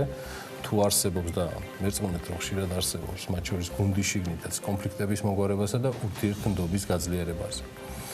კატალისტის პროგრამების, ვთქვათ, ისეთი კომპანიები იყენებენ, რომელიც ძალიან ხშირად ვსაუბრობ ჩვენი საქმიანი მაყურებლისთვის და ნუ გაგიკვირდება თუ ჩამოთვლი, რომ საუბარია ისეთ გლობალებზე, როგორც არის Coca-Cola, Google, Huawei, Samsung, Toyota, BAT, Philip Morris, LG და მრავალი სხვა. მოკლედ, აღნიშნული პროგრამები რადიკალურად განსხვავებულია, ჩემთვისაც მათ შორის ძალიან ბევრი სიახლის მოსმენას ვაპირებ დღეს და სულ არ არის გასაკვირი თუ ინოვაციური იქნება საქართველოს ბაზრისთვის. ამიტომაც არიან სტუდიაში კომპანია კატალისტის გენერალური დირექტორი ირმა კოდუა და ასევე ჩვენ მასპინძლობთ უჩა კოზიაშვილს, იგი კატალისტის team building-ის დეპარტამენტის უფროსია. დილამშვიდობის. დილამშვიდობის. ღრმა და ყოვლისმომცველი შესავლისთვის, მაგრამ საჭირო იყო. თან წინაზე ბეციებთიაიზე ვსაუბრობთ. კარგი, დავიწყოთ ანა. ეს ხუთი რა არის? უჩა. ეს ხუთი არის ერთ-ერთი ჩვენი გუნდური შეჭედილობის, ასე ვთქვათ, გადავწყვიტეთ მოგვეტანა თვალსაჩინოებისთვის. რომელიც ძალიან პოპულარულია, ასე ვთქვათ, ეხლა ძალიან ხშირად ვაკეთებთ ამ კონკრეტულ შეთავაზებას, ეს არის ბიტზე ბოქსი. გვაქვს ესეთი გუნდური შეჭედილობა, რომელიც ეხმარება გუნდის შიდა კომუნიკაციას დამყარებაში, ლოგიკური აზროვნების განვითარებაში და ასევე ეხმარება გუნდის წევრებს, რომ იფიქრონ ცოტა არასტანდარტულად მიუდგნენ საკითხებს. იწყება თამაში იმით, რომ წევრები ხედავენ ვიდეოს, პრინციპში თამაში უკვე ვიდეოდან იწყება. მათი მიზანია გახსნან მოცემული ყუთი, რომელშიც კიდევ არის 4, ასე ვთქვათ, кейსი. თვითონ ეს თამაში ზოგადად team building-ები არ არის ყველა მისადაგებული ერთ კონკრეტულ, ასე ვთქვათ, მიზანზე. ყველა team building-ს აქვს სხვადასხვა დანიშნულება, რა კონკრეტულ მიზანს ემსახურება და რა უნდა განავითაროს გუნდში თუ გუნდში. ამ ერთი კონკრეტული მაგალითზე მინდა დავიწყოთ სწორედ team building-ის მნიშვნელობაზე საუბარი იმ კომპანიებზე, რომლებიც არჩევანს აკეთებენ ასეთი ფორმით საკუთარი გუნდის გამართული მუშაობის მისაღწევად, რას წარმოადგენს კატალისტი საქართველოში, რა ინოვაციებზე არის საუბარი, რა მომსახურებაზე არის საუბარი და რა ტიპის კომპანიებისთვის არის ეს შეთავაზება. პირველ რიგში დავიწყებ მოკლე შესავალს გავაკეთებ, ანუ ისტორიას იმისი თუ რა არის კატალისტი და საიდან აღმოჩნდა ეს საქართველოში. კომპანია კრატა DMC თვითონ დაკავებული არის ეგრეთ წოდებული მაის ღონისძიებების ორგანიზებით. მაისის ერთ-ერთი მთავარი შემადგენელი ნაწილი არის ზუსტად გუნდური შეჭიდულობის განვითარება და კომპანიაში ერთიანი სულისკვეთების განვითარება. შესაბამისად, როდესაც ჩვენ დავიწყეთ 4 წლის წინ გვინდოდა რაღაც ინოვაციური პროდუქტი რომ შემოგვეტანა ბაზარზე, როდესაც დავიწყეთ ძებნა თუ რა შეიძლება ყოფილიყო, ეს აღმოჩნდა ზუსტად კატალისტ გლობალი. ეს არის კომპანია, რომელსაც უკვე აქვს 30 წლიანი გამოცდილება ბაზარზე და წარმოდგენილია მსოფლიოს 40 ქვეყანაში. შესაბამისად, არსებობს ძალიან დიდი ბაზა და ძალიან დიდი რესურსი იმისი, თუ როგორ შეიძლება განავითაროს კომპანიამ თავისი თანამშრომლები სხვადასხვა გუნდური შეჭიდულობების თამაშების მეშვეობით. აქვს თორემ მნიშვნელობა გუნდის სიდიდეს, მიმართულებას და მიზანი უკვე ვახსენეთ, რომ ყველა გუნდისთვის შეიძლება იყოს სხვადასხვა. რა ტიპის კომპანიებისთვის არის ეს სიახლეები შეთავაზებული? ზომას ამ შემთხვევაში არანაირი მნიშვნელობა არ აქვს, არც აქვს ალბათ კომპანიის საქმიანობას მნიშვნელობა, რადგან ნებისმიერ კომპანიაში მთავარი წარმატების საწინდარი არის ზუსტად ის, რომ გუნდი იყოს ერთიანი, გუნდი სწორად ხედავდეს კომპანიაში არსებულ მიზანს და ემსახურებოდეს მას. ერთიანი ძალებით ყველა მიდიოდეს ამ მიზნის შესასრულებლად. შესაბამისად, აქ არც ზომას არ აქვს მნიშვნელობა და არც საქმიანობას, იმიტომ რომ მე ვფიქრობ, რომ ყველა კომპანიაში ერთი და იგივე ანუ ეს არის ფაქტობრივად პასუხი იმისა, გლობალური კომპანიები რას დავაანონსეთ, შეიძლება რეალურად ამ შემთხვევაში კატალისტს მიმართოს სხვა. რა თქმა უნდა, ნებისმიერი კომპანია. როდეს პორტფოლიოა თქვენი ამ შემთხვევაში რითიც ხარ წარმოდგენილი. ხო, აი საუკეთესო პრაქტიკებიდან გამომდინარე, რომ წეგან ახსენეთ ის გამოცდილება, რაც რეალურად ამას ყველაფერს მოყვება. იყო ამასთან დაკავშირებით რეალური მოთხოვნა ბაზარზე, ანუ ჩანდა ინდიკაცია, რომ ქართულ ბიზნესს აი ეს ყველაფერი დაჭირდებოდა და იქნებოდა მნიშვნელოვანი. Team building-ის თემა ყოველთვის გვესმის და იწერება, იქნება ეს სოციალური მედია თუ სხვა кейსები, ამის უკან რა არის რეალურად? ძალიან დიდი ხნის განმავლობაში team building-ი საქართველოში ასოცირდებოდა ესე ვთქვათ რაღაც ტრადიციულ მეთოდთან, რომ კომპანია უნდა შეიკრიბოს, თუ კარგი ვარიანტი არის თუ გალაგარეთ გადიან და აუცილებლად რესტორანი, მწვადი, ღვინო, რა თქმა უნდა, ეს ძალიან კარგია. ეს რა თქმა უნდა ძალიან კარგი არის და ალბათ რაღაც წილად ესეც აერთიანებს, ესე ვთქვათ, გუნდს, თუმცა ჩვენი პრიორიტეტი არის ის, რომ გავაკეთოთ სწორად აქცენტი გუნდის თანამშრომლების განვითარებაზე. ზუსტად ამას ემსახურება ეს team building-ები. ეს არის უფრო კომპანიის მენეჯმენტისთვის, რომ სწორად შეაფასოს თავისი გუნდის ზოგადად შესაძლებლობა. ანუ გარდა იმ რამდენად ერთიანია გუნდი პირველ რიგში, ხშირად ვაწყდებით ასევე პრობლემას, რომ კომპანიაში ერთ ადამიანს აქვს რაღაც გარკვეულ პოზიციაზე, თუმცა არ არის ისე წარმატებული და შეიძლება უბრალოდ მას პოზიცია აქვს არასწორად შერჩეული. ზუსტად ამის გამოვლინებაშიც გვეხმარება ეს team building-ები, რადგან ამ თამაშების დროს თანამშრომლები აღმოჩნდება რაღაც სტრესულ მდგომარეობაში, როდესაც ძალიან მნიშვნელოვანი არის, რომ სწორი time management-ი გქონდეს, სწორად იცოდნენ პრიორიტეტების განაწილება და აქვე ვლინდება სიტუაციურად ლიდერი. სწორედ ეს ეხმარება კომპანიის მენეჯმენტს, რომ თავის თანამშრომლებში შეაფასოს ესა თუ ის თვისებები და შემდგომში მიიღოს გადაწყვეტილება, შეიძლება პოზიცია შეუცვალოს თანამშრომელს, აღმოაჩინოს, რომ აი ამას აქვს რაღაც ლიდერის თვისებები. რამდენად აღმოჩნდა ეს ინოვაციურობა ქართული კომპანიებისათვის მარტივად მისაღები და რა არის მთავარი საზომი შედეგიანობის? აი, რითი ზომავთ ხოლმე მას შემდეგ, რაც team building-ის რამდენიმე ეტაპს გაევლიან გუნდებიან კომპანიის წარმომადგენლები, რომ ეს იყო შედეგიანი. რა საზომი კრიტერიუმი გაქვთ? ვიცით რა არის ალბათ პირველ რიგში უკავშირი ჩვენს ასე ვთქვათ პარტნიორებთან თუ ეს კომპანია იქნება, იმათგან ყოველთვის ჩვენ ვართ კავშირზე, შეიძლება ითქვას. და არა მხოლოდ ამ კომპანიებთან, იქიდან გამომდინარე, რომ კატალისტ გლობალი, ანუ თვითონ არის გლობალური ქსელი, ჩვენ გვაქვს აქტიური ასე ვთქვათ მიმოწერა, ანუ თანამშრომლობა ერთმანეთთან და ანუ აქტიურად უზიარებთ ასე ვთქვათ გამოცდილებას ერთმანეთს. რაც ჩვენს გვეხმარება პირველ რიგში, რადგან ჩვენთან ახლა ვითარდება ნელ-ნელა ეს ყველაფერი. და რაც ჩვენს გამოცდილებასაც ასე ვთქვათ უზიარებთ ჩვენს პარტნიორებს, გლობალურ პარტნიორებს სხვადასხვა ქვეყნებში.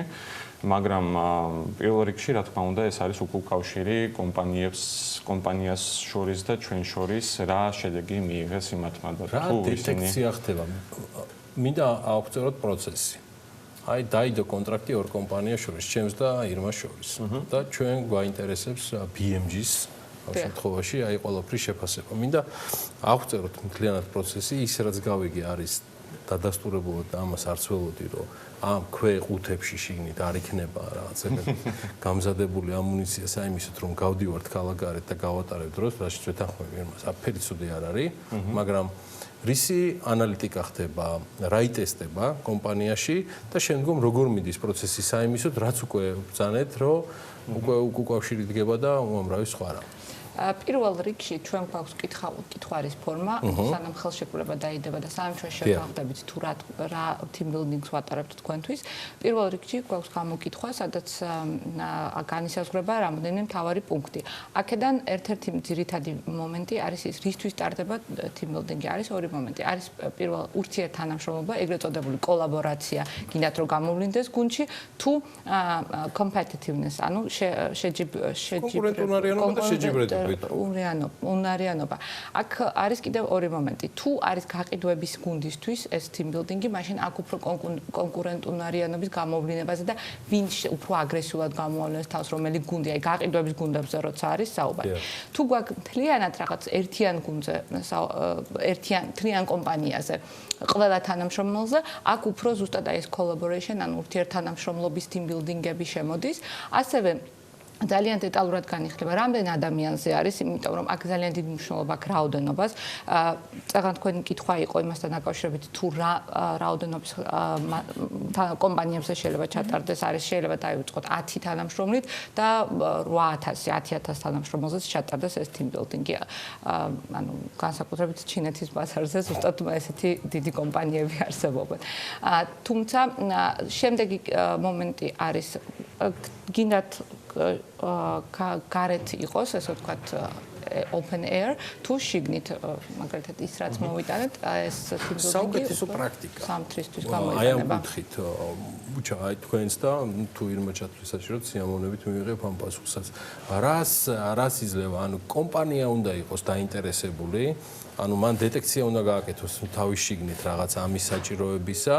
მან უნდა მოგმართოთ თუ აი ეს თვითონ პროცესი როგორ ხდება მე ამ შემთხვევაში ცოტა ახლა აქეთ წამოვედი თქვენი პოტენციური კლიენტურის ბაზისკენ ვინ როგორ უნდა განსაზღვროს კატალისტის საჭიროება თავის იმაში იმიტომ რომ team building-ს თუ ეძახიან იმას რაც არის კი ბატონო დაუძახონ და დავამთავრეთ თუ ჰაერს არაფერი არ სჯობს იცით რა მე ზოგადად ვფიქრობ რომ არ არის აუცილებელი რომ რაღაცა კონკრეტული პრობლემა იყოს კომპანიაში და ამის გამო ხო, ხედავს კომპანია რომ გვაქვს პრობლემა და მაგრამ განვითარების ნაწილი შეიძლება კი, შეიძლება იყოს განვითარების ნაწილი, მე ზოგადად ვფიქრობ რომ თანამედროვე სამყაროში თუ გინდა იყოს წარმატებული კომპანია ჩვენს პირობებში როცა არის ამხელა კონკურენცია კომპანიებს შორის და არის ამხელა პოტენციალი პირველ რიგში ყველაფერი არის დაფუძნებული და ემყარება შენს გუნდს თუ შენი გუნდი წარმატებულია, შენ იქნები წარმატებული კომპანია. ხო, მაგრამ წეგან ირმა მახსენეთ შეთვის უმნიშვნელოვანესი ამბავი. ეს არის კონკურენტული უპირატესობის უფრო მეტად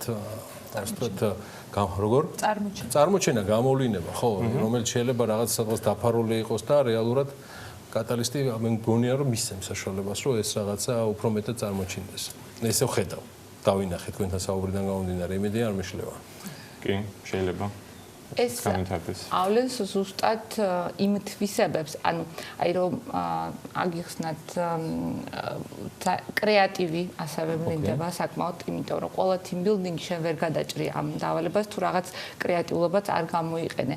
რაც ასევე ძალიან მნიშვნელოვანია კომპანიის განვითარებისთვის, time management-ი და პრიორიტეტების სწორი გადანაწილება.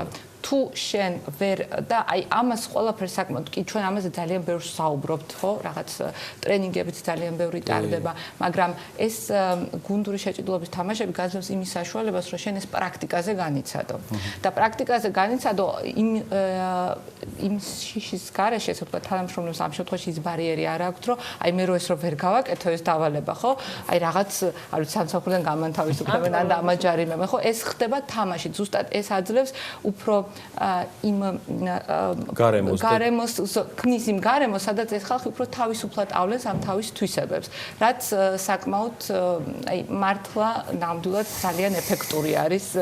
სხვანაირად ეს კომპანია 30 წელი ვერ იარსებდა და ნამდვილად ბაზარზე. ასეთი პორტფოლიო ვერ იქნებოდა. დიახ, ნამდვილად. მაგარია, წარმატებები. ნახოთ ერთი ამ ეთერის მე რა იქნება. ჩვენ მოვიკითხავთ და თქვენც მოგიკითხავთ. წარმატებებს გისურვებთ. მადლობა ირმა კოდუას და უჩა ყოვზიაშვილს.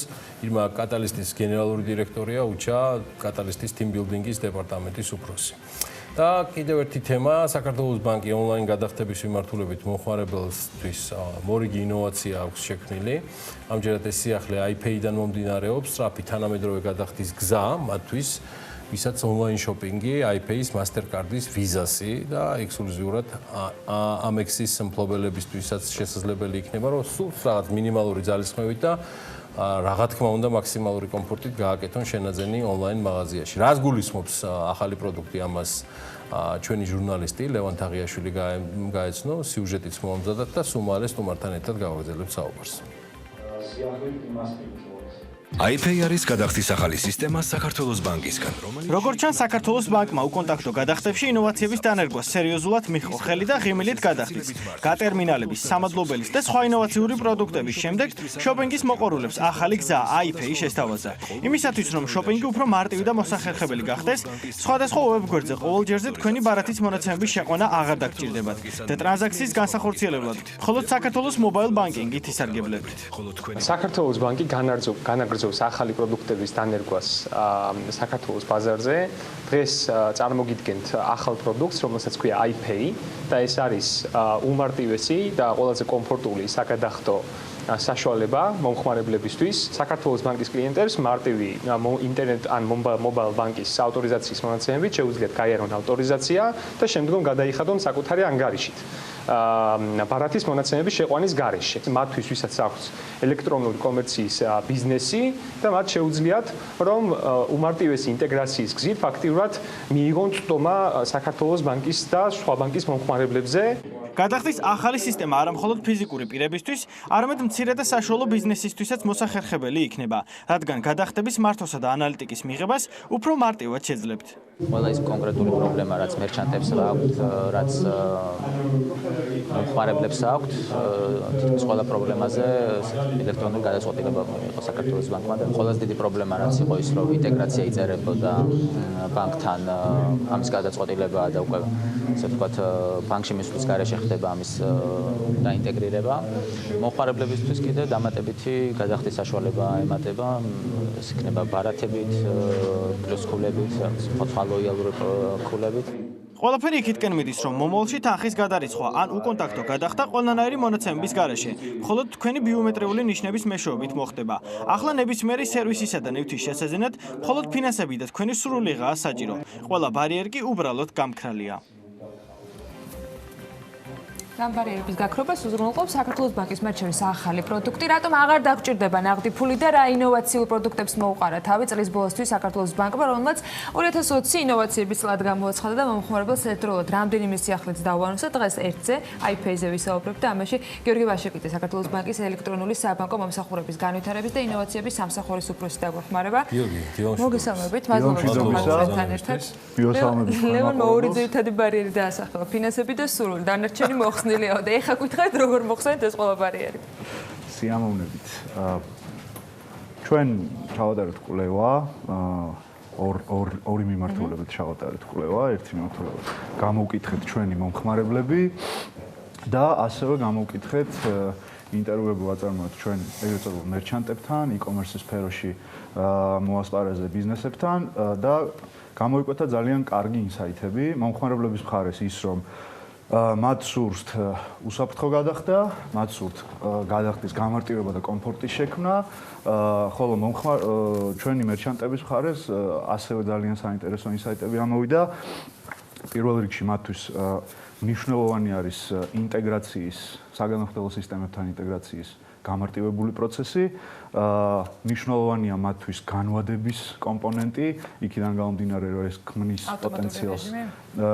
წინასწარ დამტკიცებული ავტომატური განვადება ყოველგვარი ფილიალში ან სავაჭრო ობიექტზე მისვლის გარეშე და ასევე ძალიან საინტერესო ინსაიტი იყო ის, რომ საბარათე გადახდების შემთხვევაში, იქიდან გამომდინარე, რომ საერთაშორისო საგანახდელო სისტემებთან გვაქვს საქმე, როგორც არის Visa, Mastercard, Amex, ეს თანხა მყისიერად არაესახება კომპანიის ანგარიშზე და ესეც გარკვეულწილად რაღაც ბარიერს წარმოადგენდა ჩვენი მერჩანტებისთვის და ვიფიქრეთ ამ ტექნოლოგიების განვითარებასთან ერთად საგანახდელო სისტემებში როგორ შეიძლება რომ ხელი შეუწყოთ და დავდოთ ისეთი სოლუშენი, რომელიც ამ ყველა ინსაიტს რაღაცნაირად გამოეპასუხება და ან ყველა ის მოთხოვნა, რაც მომხმარებლის მხრიდან დაფიქსირდა, გააერთიანეთ აქცეთ iPay-თ და მიეცით საშუალება მომხმარებელს რომ როგორ გადაიხადოს ონლაინ ვაჭრობისას ამ შემთხვევაში უკვე საფასური იმ კონკრეტული თქვა მომსახურების იქნება ეს თუ თქვა რაღაც ნივთის რომელიც სურს რომ შეიწინოს. კი ბატონო. მომხმარებელს მივეცით საშუალება რომ მარტივად ყოველგვარ ბარათის გამოყენების გარეშე საქართველოს ბანკის username-ით, საქართველოს ბანკის ინტერნეტ ბანკის და mobile ბანკის username-ით და password-ით გაიაროს ავტორიზაცია ნებისმიერ ვებგვერდზე, რომელსაც ჩაშენებული იქნება ეს solution-ი და მას გამოუჩნდება ეგრეთ წოდებული dashboard-ი ინტერფეისში ვებგვერდიდან გაუსვლელად, საკუთარ ანგარიშზე, ყველა ანგარიშზე არსებული ბალანსით და ასევე წინასწარ დამტკიცებული განვადების ლიმიტით, თუ კი მას რა თქმა უნდა ეს განვადების ლიმიტი აქვს. შესაბამისად, მას შეუძლია გადაიხადოს როგორც საკუთარი ფულით, ყოველგვარი ბარათის გარეშე, ნებისმიერი ანგარიშიდან, ისე თუ ფული აკლდება ან ანგარიშზე თანხა არ აქვს, ისარგებლოს განვადებით იქვე პრაქტიკულად ერთ კლიკზე. პირველი შეკითხვა რაც ამ შემთხვევაში მომხმარებელს გაუჩნდება, ეს არის უსაფრთხოების ნაწილი და სისტემის დაცულობა იმისათვის, რომ ვთქვათ კომპიუტერთან სხვის მოხვედრის შემთხვევაში ან რაიმე დამატებითი ვთქვათ საფრთხის შემთხვევაში მისი ანგარიშები ასევე ხელმისაწვდომი არ დარჩეს უცხო მომხმარებელისათვის. აქ რა სისტემა მოქმედებს და რა გარანტიები მუშაობს? აქ მოქმედებს აბსოლუტურად იგივე სისტემა, რაც mobile bank-ის და internet bank-ის შემთხვევაში. მომხმარებელს თუ კი აქვს და თვითონვე შეუძლია დააყენოს მაგალითად ორფაქტორიანი აუთენტიფიკაცია, იქიდან გამომდინარე, რომ სხვა პირს არ კონდეს თუნდაც რაღაც საზოგადოებრივი სარგებლობის ლეპტოპიდან ან კომპიუტერიდან მისი ანგარიშებით სარგებლობის საშუალება, შესაძლოა ანუ მან უბრალოდ არ უნდა გაანდოს არავის თავისი username და password-ი და თუ კი ორფაქტორიანი აუთენტიფიკაცია აქვს დაყენებული, ერთჯერადი SMS კოდიც კი მოუვა იმისთვის, რომ თქვათ შევიდეს ამ თუ იმ ვებგვერდზე საქართველოს ბანკის მონაცემებით. და შესაბამისად განახორციელოს გადახდა. იქიდან გამომდინარე თქვენ ახსენეთ, რომ საკმაოდ ღრმა მოცულობის გამოკითხვა გაქვს და ანალიზი გაკეთებული აქედან ამ თემაზე. რა აქტივობით არის საქართველოში საქართველოს ბანკის მომხმარებლების მხრიდან ამ ფორმის გადახდები დღეს პოპულარული? რა წილს იკავებს რიცხვებიც რო გითხრათ ცოტა? მთელი ბაზრის თუ აქვს და გიორგი მაინტერესებს. კი, ეროვნულის მონაცემებით შემიძლია გითხრათ. პატარა რეტროსპექტივა რომ გავაკეთო, თქვათ 10 წლის წინ მაგალითად სასტარტო წლად რომ ავიღოთ ამ მიმართულებით, როდესაც ბანკებს უკვე მეტნაკლებად ემიტირებული ჰქონდათ ბარათები, ძალიან პოპულარობით სარგებლობდა უკვე ბარათები 10 წლის წინ, მაგრამ უპირატესი წილი ეჭირა ბანკომატიდან განაღდებას. ანუ cash-ს მაინც ძალიან უპირატესად აბრუნებდნენ, სადაც 60%-მდე იყო განაღდება და 40%-მდე იყო ფიზიკურ ტერმინალებზე გადახდა. 2009-10-ის მონაცემები. აი, სადღაც ხო 2008-2009 წლის მდგომარეობით. ეს მდგომარეობა სადღაც 4-5 წლის წინ შეიცვალა, ამოტრიალდა, ანუ სადაც 60% უკვე გახდა payment-ები და აქვე e-commerce უკვე. Cashless. კი, ბარათებით გადახდა, რაც contactless payment-ები შემოვიდა, ეს ძალიან კარგად ბაზარს იქიდან გამომდინარე, ძალიან კარგად აიტაცეს ჩვენმა მომხმარებლებმა, ძალიან იყოჩავეს ამ მიმართულებით და Visa და Mastercard-ი ძალიან კმაყოფილები ყავდა ამ მიმართულებით, რომ პრაქტიკულად პირველები ვიყავით, ნუ გადახდების რაოდენობით ვერ, მაგრამ საშუალო მომხმარებლის წილზე რაც მოდიოდა უკონტაქტო გადახდები ამ მიმართულებით ევროპაშიც კი პირველები ვიყავით და დღევანდელი მდგომარეობით კარდინალურად არის შეცვლილი საბედნიეროდ გაქეშების წინააღმდეგ ელექტრონული გადახდები და ასევე 10 წლის წინანდელს რომ შევადაროთ პრაქტიკულად 14-ჯერ არის გაზრდილი ქვეყნის მასშტაბით e-commerce გადახდები. პოსტერმინალზე გადახდები რა თქმა უნდა უფრო მეტია ფიზიკურ პოსტერმინალებზე, მაგრამ e-commerce-იც ძალიან პერსპექტიულია და ძალიან კარგია, რომ თვითონ ეს enterprise digitalization-ს რასაც ეძახიან, ბიზნესის დიჯიტალიზაციის მიმართულებით უკვე წამოვიდა, რამდენიმე სტარტაპიც კი არის უკვე ესე ვთქვათ დამკვიდრებული კომპანიებიც და ამ მიმართულებით ისინიც ნელ-ნელა იმედი გვაქვს, რომ მოწოდების სიმაღლეზე იქნება. კომპანიები IP არის მხოლოდ ადამიანისთვის, ვინც არის ფიზიკური პირი, ეს არის კომპანიებისთვისაც შეთავაზება, აქ რამე სხვაობას თუ არის თუ იგივე სისტემა მუშაობს? ეს ერთი პროდუქტია უბრალოდ, როგორ არის, იცით, iPay არ არის ცალკე აღებული პლატფორმა ან რამე, iPay არის უბრალოდ კომპონენტი, ასე ვთქვათ, უახლესი, შემდეგი თაობის e-commerce-ზე შეგვიძლია დავარქვათ, რაღაც უნივერსალური გადახდის მეთოდი, რომელიც ეს კომპონენტი ვებგვერდზე უნდა ჩაიშენოს, დააინტეგრიროს ნებისმიერმა ვებგვერდმა, რომელიც გაყიდვებს აწარმოებს და არ აქვს მნიშვნელობა რა პროდუქტი იქნება, ფიზიკური პროდუქტი თუ მომსახურება. ნებისმიერი პროდუქტი თუ მომსახურება შეიძლება გაყიდულ იქნას online shopping-ით. შესაბამისად, ეს ამ solutions, როცა აინტეგრირებს ვებგვერდი საკუთარ ეკოსისტემაში, მომხმარებელი უბრალოდ საქართველოს ბანკის მომხმარებელს შეუძლია შევიდეს username-ით და password-ით და ბარათის გამოყენების გარეშე გადაიხადოს ან განვადებით ისარგებლოს, ხოლო თუ არ არის მომხმარებელი საქართველოს ბანკის კლიენტი, ამ შემთხვევაში სტანდარტულად ძველებურად შეუძლია რომ ნებისმიერი ბანკის ბარათით გადაიხადოს, როგორც ადგილობრივი ბანკის, ისე საერთაშორისო ბანკების. დიდი მადლობა მოგზაურობის მოწვევისთვის. მადლობა თქვენ მოწვევისთვის. გიორგი ვაშაკიძე, საქართველოს ბანკის ელექტრონული საბანკო მომსახურების განვითარების და ინოვაციების სამსახურის უფროსთან ინტერვიუს სულ რამდენიმე წუთში ნახავთ BMG-ზე სიუჟეტთან ერთად, რომელიც მოამზადა ლევან თაღიაშვილმა. მანამდე კი ეხლა უთმობთ ანალიტიკას ალბათ. წიაღის სექტორის განვითარების სტრატეგია დაამტკიცა, მმართველი გუნდის წევრები ამ გადაწყვეტილებით მნიშვნელოვან ცვლილებებს ელოდებიან და ეკონომიკურ აქტივებში სექტორის წილის კიდევ უფრო ზრდას. სექტორული რეფორმის ცვლილებებზე საქმიანი დილის ანალიტიკას ეთერში მაია ზავრაშვილი, წიაღის ეროვნული სააგენტოს ხელმძღვანელი ისაუბრებს, ელენე კვანჭილაშვილთან სტუმრობისას დაელოდეთ საქმიანი დილის ანალიტიკა რამდენიმე წუთში დაიწყება.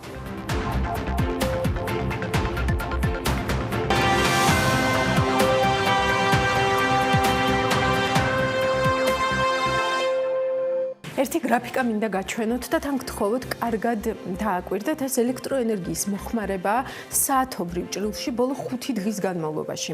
გარდა იმისა, რომ ელექტროენერგიის მოხმარების პიკური დროები, ისევე როგორც დრო, როცა ყველაზე ნაკლებ ელექტროენერგიას მოვიხმართ, ძალიან აშკარად და კარგად ჩანს, ეს გრაფიკა ასევე ძალიან ბევრ სხვა ტიპის ინფორმაციასაც იძლევა. მაგალითად, როდის ვიღვიძებთ და ვიძინებთ, 7-ის შემდეგ ოფისები რომ ძირითადად იხურება, გვიან ღამით მაგალითად ფეხბურთის მატჩი ხომ არ არის და ასე შემდეგ და ასე შემდეგ. ენერგეტიკაზე ბევრს საუბრობთ ზოგადად BMG-ს და Forbes-ის სიახში, თუმცა ოქტომბრისთვის სტატისტიკა კიდევ ერთი მიზეზია კონტექსტში, კიდევ ერთხელ კარგად გავერკვეთ და გავაანალიზოთ, რამდენად გვაქვს საერთოდ იმის ფუფუნება, ვსვამდეთ კითხვას, გვჭირდება თუ არა ჰესები საქართველოში. ძალიან მოკლედ მხოლოდ რამდენიმე რიცხვს მოვიყვან. ბოლო წლების სტატისტიკა აჩვენებს, რომ ქვეყანაში ელექტროენერგიის მოხმარება წელიწადში საშუალოდ 5%-ით იზრდება. ზამთრის სუსხს თავისი ფასი აქვს და ჩვენ და სამწუხაროდ ეს საქართველოში რუსული ენერგეტიკის პოზიციების დაწინაურებაა. საქართველოს ელექტროენერგეტიკული ბაზრის კომერციული ოპერატორის მონაცემებით ოქტომბერში ელექტროენერგიის 99% რუსეთისგან ვიყიდეთ. უფრო ზუსტად, რუსეთიდან თითქმის 193 მილიონი კილოვატ-საათის იმპორტი გვქონდა. აზერბაიჯანიდან კი 3 მილიონამდე კილოვატ-საათი. ჯამში იანვარ-ოქტომბერში ელექტროენერგიის იმპორტი 12.6%-ით გაიზარდა, რაც ქვეყანას 57 მილიონ 291,500 ამერიკული დოლარი დაუჯდა. კიდევ ერთი განსაკუთრებით საყურადღებო მომენტი აქ ის არის, რომ იმპორტირებული ელექტროენერგიის მოცულობამ და შესაბამისად მასში გადახდილმა თანხებმა 2016 წლიდან განსაკუთრებით მოიმატა, გასამაგდა, რადგან მოხმარების ზრდა ზამთრისა და ზაფხულის პიკურ პერიოდებში ერთმანეთს გაუტოლდა. მხოლოდ ეს არ არის ანთებული ნათურის ფასი. Forbes-ის ახალ ნომერში ამ სათაურით, რომელიც ძალიან მომწონს, დავით ჯალაღონიას მიერ მომზადებულ სტატიას შეგიძლიათ გაეცნოთ. როგორც Forbes-ის აღმასრულებელი რედაქტორი, ასევე სიამაყით ვიტყვი, რომ ჩემი სტუმარი Forbes-ის საავტორო სვეტის ავტორია, დიახ, ჩვენთან მხოლოდ პროფესიონალები თანამშრომლობენ და მარიამ ჩახვაშვილს, როგორც გალტენ ტაგარტის უფროს ანალიტიკოს, ამ მთავარ სტატუსს ვერავინ დაუწუნებს. მარიამ, მოგესალმები, ძალიან დიდი მადლობა, რომ ჩვენთან ერთად სრულად გულწრფელი და დამსახურებული წარდგენა ჩვენ თანამშრომლობამაც ნაყოფიერმა Forbes-თან ეს ცხადყო. მარიამ, მოდი შევაფასოთ დღესარსებული მდგომარეობა, აი ამ კუთხით, კონკრეტულად იმპორტის კუთხით და არის თუ არა ეს იმის სიგნალი, რომ პოტენციალი არის გასავითარებელი და საკმაოდ სწრაფ ტემპებში. იმპორტის სტატისტიკას რო ვუყურებთ ბოლო წლების განმავლობაში, იმპორტში გვაქვს ზრდა. ეს იმპორტის ზრდა არის, ახლა ესე რომ ვთქვა, 2013-ში გვქონდა 4% სადღაც ელექტროენერგიის იმპორტი, წელს უკვე ასულები ვართ 11%-ზე და ეს არის მხოლოდ 10 თვის მონაცემები და ნოემბერ-დეკემბერი, როგორც აღნიშნეთ, ყველაზე იმპორტ დამოკიდებული თვეები ჯერ კიდევ წინ არის. რეალურად იმპორტი იზრდება ორი ფაქტორის გამო. ერთი არის, რომ იზრდება მოხმარება და საშუალოდ მართალი ხართ, 5%-იანი ზრდა გვაქვს მოხმარების, ხოლო გენერაციაში ესეთი სწრაფი ტემპი არ არის, 3.6% არის. მცირედით ჩამორჩება გენერაციის ზრდის ტემპი მოხმარებასთან, ამიტომ გვაძლდება იმპორტი. არის ხოლმე ხა ზოგი წელი არის მეტად ესეთი მოხმარება მეტად იზრდება, იმიტომ რომ კლიმატური პირობები არ გვიწყობს ხელს, ან პირიქით ჰიდროლოგია არ გვიწყობს ხელს, ან ცოტათი ჰიდროლოგიაც და მოხმარებაც კლიმატურ პირობებზე დამოკიდებულია. ცოტათი არა, დიდად. ამიტომ ეს ხანდახან არის ხოლმე რომ რაღაც ერთჯერადი ფაქტორია, თუ 2016-ში ჩვენ გვეგონა რომ იმპორტი გაზრდილი იყო ერთჯერადი ფაქტორის გამო, მე რა შევხვდეთ რომ არ კლებულობს და მოხმარების ზრდასთან ერთად ეს იმპორტი 1.5 ტერავალტ-საათზე არის და უფრო და უფრო იზრდება და იზრდება. წელს ალბათ ავალთ 1.9 ტერავალტ-საათზე, რაც სადღაც 13-14% იქნება ელექტროენერგიის მთლიანი მოხმარების. იმპორტის ან ცალსახად არის ერთი იმპორტი, რაც ელექტროენერგიის იმპორტის სახით ხორციელდება და მეორე არის თბოსადგური, რომელიც მუშაობს სრულად იმპორტირებულ გაზზე. ანუ ესეც იმპორტ დამოკიდებულებას ქვეყნისას ზრდის. სადღაც 20% არის ხოლმე თბოსადგურების გამომშრალება. ანუ ჯამურად რა ვიღოთ, წელს უკვე 28%-ით ვიყავით იმპორტ დამოკიდებული. დანარჩენი რესურსი ჩვენ გვაქვს მხოლოდ ჰიდროსადგურები. ერთი ქარისადგური ძალიან მცირე კონტრიბუციას აკეთებს 1%-ზე ვერ ადის მთლიან იმაში მოხმარების დაკმაყოფილებაში და ეს ჰიდროგენერაცია მაქსიმალურად უნდა გაიზარდოს, რომ ის იმპორტ დამოკიდებული რესურსები ჩანაცვლდეს. ხო, აი რა კითხვაც მე დავსვი, ალბათ მაინც უფრო რიტორიკული, მაგრამ კიდევ ერთხელ დავსვათ, გვაქვს თუ არა იმის ფუფუნება, რომ ფიქრობდეთ, უნდა აშენდეს თუ არა ამ ქვეყანაში ჰესები და უნდა გამოვიყენოთ თუ არა ის პოტენციალი, რომელიც რეალურად გვაქვს და ნამდვილად ყველა კვლევით დასტურდება, რომ დაახლოებით სადღაც 20% არის მხოლოდ ამ პოტენციალის ათვისებული. არა, იმის ფუფუნება, რომ რამე რესურსი გქონდეს და არ გამოვიყენოთ, ქვეყანას არ გვაქვს არც ერთ დარგში, განსაკუთრებით იმ დარგში, სადაც მოხმარების ნაწილი ვითარდება. და მოხმარების ნაწილი რო ვითარდება, ეს ეკონომიკასაც ხელს უწყობს. ანუ ვერც ერთი დარგი ვერ გავითარდება თუ არ ექნა ელემენტარული ელექტროენერგიის მიწოდება და ელემენტარული utility cost-ია, ხო? ამიტომ ნებისმიერი რაღაც უნდა განვითარდეს. ყოველთვის არის ხოლმე კითხვა, უნდა გამოვითაროთ ჰესი არის სადგური თუ თბოსადგური. თბოსადგურზე ჩემი დამოკიდებულება არის, რომ ეს არის ისევ იმპორტ დამოკიდებული წყარო და შეიძლება თბოსადგური რაღაც მომენტში ავაშენოთ. თუმცა იმპორტ დამოკიდებულებას ზრდის და ჯობია რომ როცა გვაქვს საშუალება ადგილობრივი საშუალებებით მოვახდინოთ ეს მოხმარების დაკმაყოფილება. ქარის და მზის სადგურებზე სულ ამბობთ ხოლმე რომ ჯამურად რაც არ უნდა სრულად ავითვისოთ მათი პოტენციალი, სადღაც 10%-ზე თუ ავალთ მოხმარების დაკმაყოფილების. იმიტომ რომ მათი პოტენციალი ჯამში სადღაც 1500 მეგავატია, როცა ჰესების პოტენციალი არის 11000 მეგავატი. ასე რომ ბევრად დიდ რიცხვებზე გვაქვს ლაპარაკი. ცხადია, ძალიან დიდი მადლობა და მე მგონი ამ რიცხვებმა კიდევ ერთხელ აჩვენა, რომ არა, ამის ფუფუნება არ გვაქვს და ზოგადად ეს კითხვა მგონი ამ ქვეყანაში არ უნდა ისმებოდეს მით უმეტეს, როდესაც ხედავთ, რომ ეს იმპორტ დამოკიდებულება არის ასევე რუსეთის ხარჯზე გაზრდილი, რომელიც ამ ქვეყნისთვის არის ბოლო 2 წელია, რაც აზერბაიჯანთან მეორე ხაზი აშენდა 2016 წლიდან გადასულები ვიყავით აზერბაიჯანზე ელექტროენერგიის იმპორტით. ახლა გაზის იმპორტი სრულად აზერბაიჯანიდან ხდება, რაღაც მცირე პროცენტის გარდა, ან ფაქტიურად შეგვიძლია ვთქვათ, რომ გაზით აზერბაიჯანზე ვართ დამოკიდებული. ელექტროენერგიაზეც რაც მეორე ხაზი აშენდა აზერბაიჯანთან, უსაფრთხო ითვლებოდა უკეთეს ტარიფს გვთავაზობდნენ და 2016, 17, 18 წლები ვიყავით სრულად აზერბაიჯანზე დამოკიდებული. 16-ის ბოლოსკენ გადავედით. წელსაც პირველი სექტემბრამდე სრულად აზერბაიჯანიდან მოქონდა იმპორტი, სექტემბერ-ოქტომბერში დაგვემატა რუსეთის წყარო. აქ არის როგორც ხედავთ რიცხვებიდან, სავარაუდოდ ტარიფის გამო გადაწყვიტეს რუსეთზე გადასვლა. იქ და სადღაც 6%-იანი კლება გვაქვს ფასში იმპორტის. თუმცა იქ სტატიაშიც აღნიშნული გვაქვს, რომ არის რაღაც ცოტა ტექნოლოგიური ფაქტორების გარდა იმისა, რომ ხა რუსეთზე დამოკიდებულება დიდად არ გვაწყობს პოლიტიკურად. თუმცა ეს პოლიტიკური თემა არის, რომ ყოველთვის შეგვიძლია სხვა ქვეყანაზე გადართვა. თემა არის, რომ მთლიანად დამოკიდებულები არ უნდა ვიყოთ, თორე ერთზე თუ მეორეზე რაღაცა გადართვის და არჩევანის საშუალება გვაქვს. ამას ტექნიკური საშუალება გვაძლევს ხაზების. თუმცა ხა რუსეთთან მხოლოდ ერთი ხაზი გვაქვს, რომელიც არის მთიან კავკასიონზე გადის და იმისი რაღაცა ავარიული დაზიანების რისკი არის და ყოველთვის არის, რომ ანუ ერთი ხაზით დაერთება ნაკლებად უსაფრთხო არის, ვიდრე ორი ხაზით დაერთება. ამიტომ აზერბაიჯანს უკეთესი ტექნიკური პირობები აქვს. მაგრამ ხა ტარიფის განსხვავება გვაქვს და ელექტროსისტემა ზრუნავს იმაზე, რომ ეს ტექნოლოგიური პრობლემები დაასტაბილუროს და ამიტომ გვაქვს ახლა დღეს ესეთი რეჟიმი. დიდი მადლობა ამ ანალიზისთვის და დიდი მადლობა იმ რიცხვების ჩვენებისთვის, რომელიც მე მგონი ძალიან აშკარად გამოხატავს საით უნდა წავიდეთ და რომ ეს პოტენციალი ნამდვილად გასავითარებელია. მადლობთ რომ იყავით ჩვენთან ერთად. ეს იყო მარიამ ჩახვაშვილი, გალდენ ტაგარტის უფროსი ანალიტიკოსი. მადლობა მას კონტექსტის ძალიან გასაგებად განმარტებისთვის, კიდევ ერთხელ ჩვენი მაყურებლისთვის. აქვე ვიტყვი რომ მარიამის საავტორო სვეტი ცხადია გელოდებათ Forbes-ის ახალ ნომერში, რომელიც უკვე დახლებზეა და უნდა მიაკითხოთ აუცილებლად.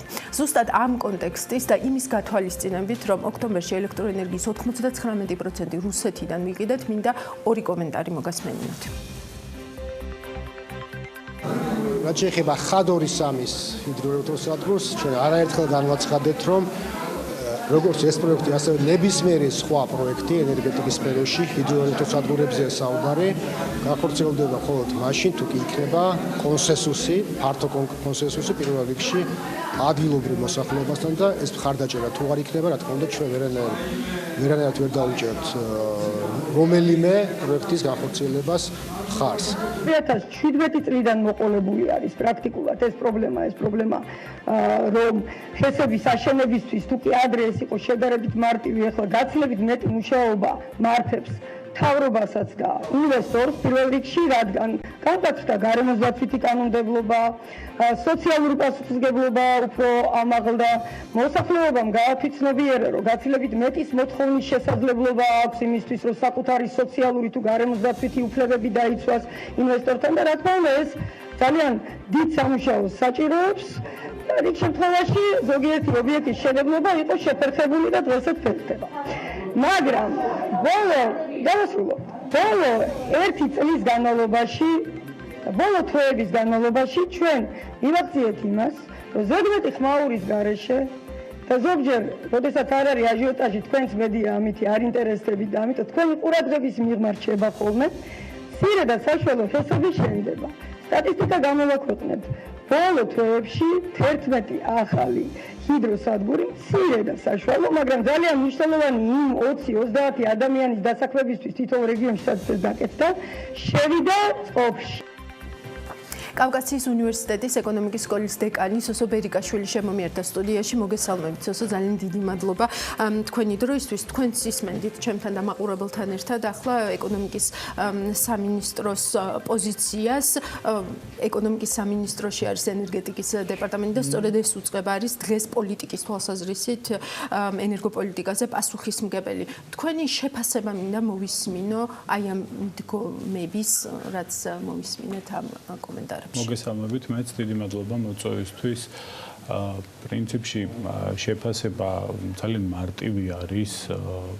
წინა სტუმარმაც ძალიან მკაფიოდ და გასაგებად აღნიშნა, რომ ჩვენ არ გვაქვს იმის ფუფუნება, რამე რესურსი არ გამოვიყენოთ. ანუ დათმობებზე ისეთი შეგრძნება მაქვს, რომ ხალხთან დათმობებზე იმ ნაწილში არ მიდიან, სადაც უნდა წავიდნენ და სადაც დასათმობია თითქოს იქთმობენ, ხო? მესმის, რომ რაღაცნაირად შეიძლება უნდა გავითვალისწინოთ ადგილობრივი მოსახლეობის ინტერესებიც, მათი მოთხოვნებიც, ასე შემდეგ, მაგრამ არ გვაქვს სამწუხაროდ ალტერნატივა. არ არსებობს ალტერნატივა ჰესების აშენებას. თქვენთვის რისი მაჩვენებელი არის აი ეს მზარდი დამოკიდებულება რუსულ ელექტროენერგიაზე. მარიამმაც ისაუბრა, რომ იქ ტარიფის ესე ვთქვათ მიმზიდველია უფრო ტარიფი და ასე შემდეგ და ასე შემდეგ. ხო, იქ ტექნიკური მახასიათებლები. ცხადია, გასაგებია, ხა ეკონომიკურად რო შევაფასოთ, დიახ, საიდანაც უფრო იაფად ვიყიდით, იქიდან უნდა მივიღოთ, ხო, ენერგია, მაგრამ მეორე პრობლემა არის და მნიშვნელოვანი პრობლემა, არასდროს არ უნდა დაგვავიწყდეს რუსეთის ფაქტორი და საერთოდაც დამოკიდებულება ერთ მომწოდებელზე, რუსეთი იქნება ეს თუ აზერბაიჯანი და არადივერსიფიცირება ცუდი არის, ხო? მით უმეტეს, როცა რუსეთზე არის საუბარი, ანუ არ შეიძლება დამოკიდებული ვიყოთ ამდენად, რამდენადაც ვართ. მესმის, რომ შეიძლება ეს გამოწვეული იყოს გარდაუვალი მიზეზებით, მაგრამ ხელისუფლება ყველაფერს უნდა აკეთებდეს იმისთვის, რომ შეამციროს ეს დამოკიდებულება და მე მაქვს შეგრძნება, რომ არ აკეთებს ყველაფერს. ძალიან დიდი მადლობა. მე გთხოვთ, რომ დარჩეთ კიდევ ცოტა ხანს ჩვენთან ერთად და მინდა რომ მთავრობის ეფექტიანობის შეფასებაზე გადავიდეთ და ამით დავასრულოთ ჩვენი საუბარი და სწორედ ამ ჭრილში მინდა განვიხილოთ ის თანხები, რასაც ახლა მოვიყვან და რაში ჩვენი ჟურნალისტი თათია ჩაფიჩაძეც დამეხმარება. არ მინდა მაყურებელმა ისე გაიგოს, თითქოს ფიქრობ საჯარო მოხელეს სათანადო ანაზღაურება არ უნდა ჰქონდეს, ან წარმატებულ ქვეყნებში მათსავე წარმატებულ გამოცდილებას არ უნდა ეცნობოდეს, ან საქმიანი ვიზიტები თუ მივლინებები უნდა გააუქმოს. ცხადია, არა. ამიტომ ამ დათქმით მოვისმინოთ ეს რიცხვები. საქართველოს მთავრობის მივლინებებზე გაწეული ხარჯები მნიშვნელოვნად გაიზარდა. მიმდინარე წლის 9 თვეში ხელისუფლების წარმომადგენლებმა ადგილობრივ და საერთაშორისო ვიზიტებზე 62.3 მილიონი ლარი დახარჯეს. ამავე პერიოდში 21.3 1,300,000 ლარით გაიზარდა საჯარო უწყებებში დასაქმებული პირებისთვის გამოწერილი დანამატების მოცულობაც და პირების ამებ თათია ჩაფიჩაძე გვეტყვის უფრო დეტალურად კიდევ რა მოხდა ბიუჯეტის მონიტორის მონაცემებში. ელენე, როგორც ჩვენ უკვე ახსენე, მიმდინარე წლის 9 თვეში საქართველოს მთავრობამ ადგილობრივ თუ საერთაშორისო მივლინებებზე ჯამურად 62,300,000 ლარი დახარჯა, რაც სახელმწიფო აუდიტის სამსახურის ბიუჯეტის მონიტორის მონაცემებით 2018 წლის ანალოგიურ პერიოდთან მიმართებით 4 მილიონი ლარით მეტია, წელს გასულ წელთან შედარებით 1 მილიონი ლარით მეტი დაიხარჯა საჯარო სექტორში დასაქმებულთა ანაზღაურებაზეც. ეს თანხა 2019 წლის 9 თვეში 1,1 ლარი იყო, შტატგარეშეთა შრომის ანაზღაურების ხარჯმა კი 9 თვეში 174,300,000 ლარი შეადგინა, ხოლო წარმომადგენლობითი ხარჯების რაოდენობა 13,8 მილიონი ლარით განისაზღვრებოდა. რაც შეეხება სხვა სახის ბიუროკრატიულ და ადმინისტრაციულ ხარჯებს, ამავე პერიოდში საქართველოს საჯარო უწყებებში დასაქმებულ პირებს 163 მილიონი ლარის დანამატი გამოეწერათ, რაც 2018 წლის ანალოგიურ პერიოდთან შედარებით 21,3 მილიონი ლარით მეტია. ბიუჯეტის მონიტორი ასევე აჩვენებს, რომ საჯარო სისტემაში პრემიების გაცემის პრაქტიკა დანამატების გეგმამ ჩაანაცვლა. 2019 წლის 9 თვეში პრემიების სახით 4,8 მილიონი ლარი გაიცა, რაც 2018 წელთან მიმართებით 2,718,599 ლარით ნაკლებია. შედარებისთვის ისიც უნდა ითქვას, რომ სულ რაღაც 2 წლის წინ პრემიების დარიგების პრაქტიკა ბევრად გავრცელებული იყო და ის არც მეტი არც ნაკლები 29 მილიონ ლარს შეადგენდა.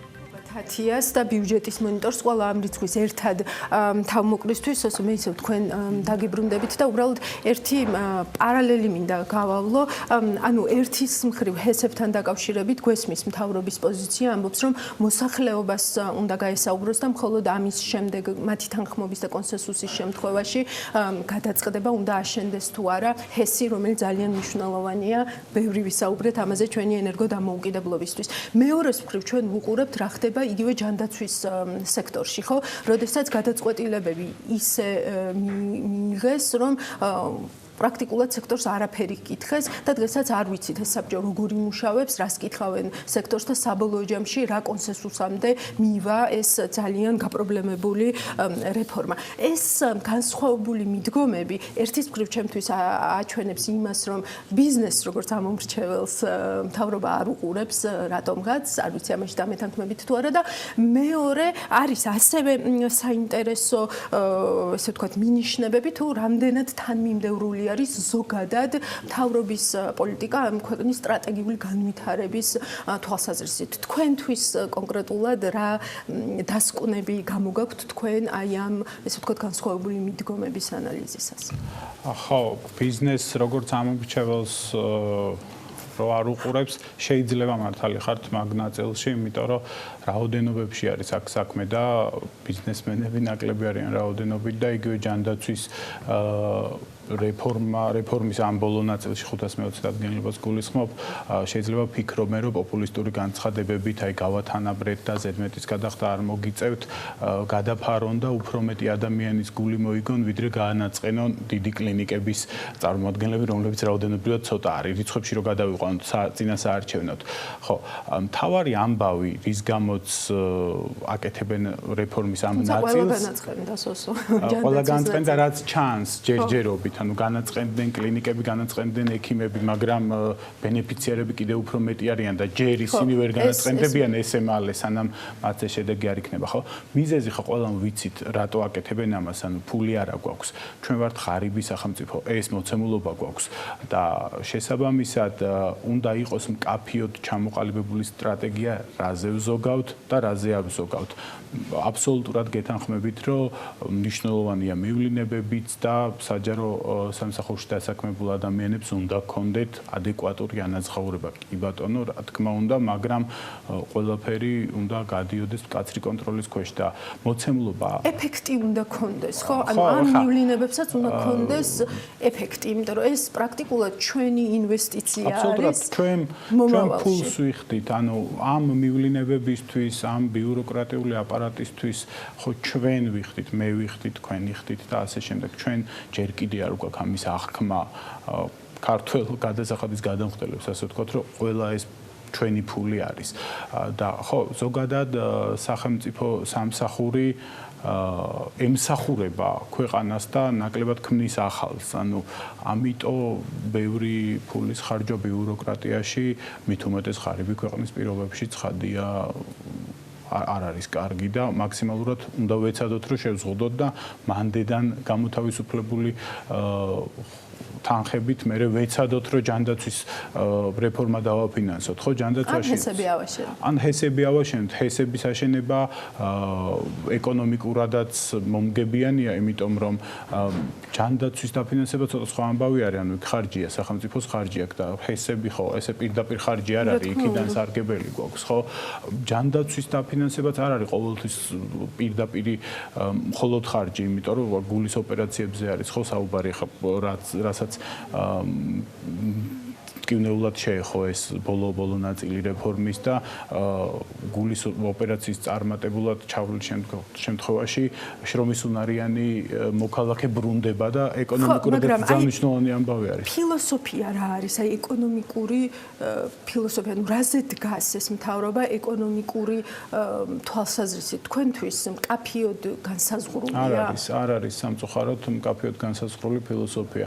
ხან ამბობენ რომ სოციალურად ორიენტირებული ბიუჯეტი გვაქვს და გვაქვს კი ამ ნაწილში ამ დიდ თანხებს ხარჯავთ საყოველთაო ჯანდაცვაში მე მაქვს შეგრძნება რომ იმაზე მეც ვიდრე შეგვიძლია რომ ხარჯოთ შეგრძნება მაქვს რა შედეგებიც გვაჩვენებს რომ არ ყოფნის ეს ფული მე და თავიდანაც ხადი იყო რომ არ გვეყოფოდა ხო თავიდან ცხადი იყო რომ არ გვეყოფოდა მე კლინიკებით წახალისდნენ და უფრო მეტი მოუნდა და განვითარდნენ კიდე სხვათა შორის კიდევ ერთხელ ალბათ დასკვნის სახით შეგვიძლია ვთქვათ რომ ხედვა არის საჭირო ეკონომიკის განვითარების კუთხით ჯანდაცვის განვითარების კუთხით და ჰესების მიშენებლობის კუთხითაც და ენერგეტიკის განვითარების კუთხით. ერთიანი ხედვა არის საჭირო და გრძელვადიანი ხედვა არის საჭირო. ანუ არ უნდა იცვლებოდნენ მინისტრები ხშირად, ახლა ჯანდაცვის მინისტრი არ შეცვლა ამ ახალ ხელისუფლების პირობებში, ხოლმე ბოლოს შეიცვალა, მაგრამ სტრატეგია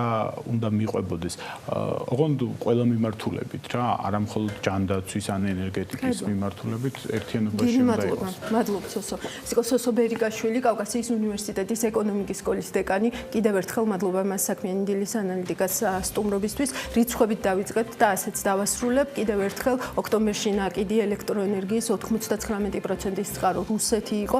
ამ ფონზე დაგიტოვებთ ამ რიცხვებს დაფიქრებისთვის 2018 წელს პირდაპირ უცხოური ინვესტიციები ენერგეტიკის სექტორში თითქმის 57%-ით შემცირდა, მიმდინარე წლის მეორე კვარტალში კი 27%-ით. ნათელი მომავლის იმედით უკვე ანალიტიკაში სულ რამდენიმე საათში დროებით.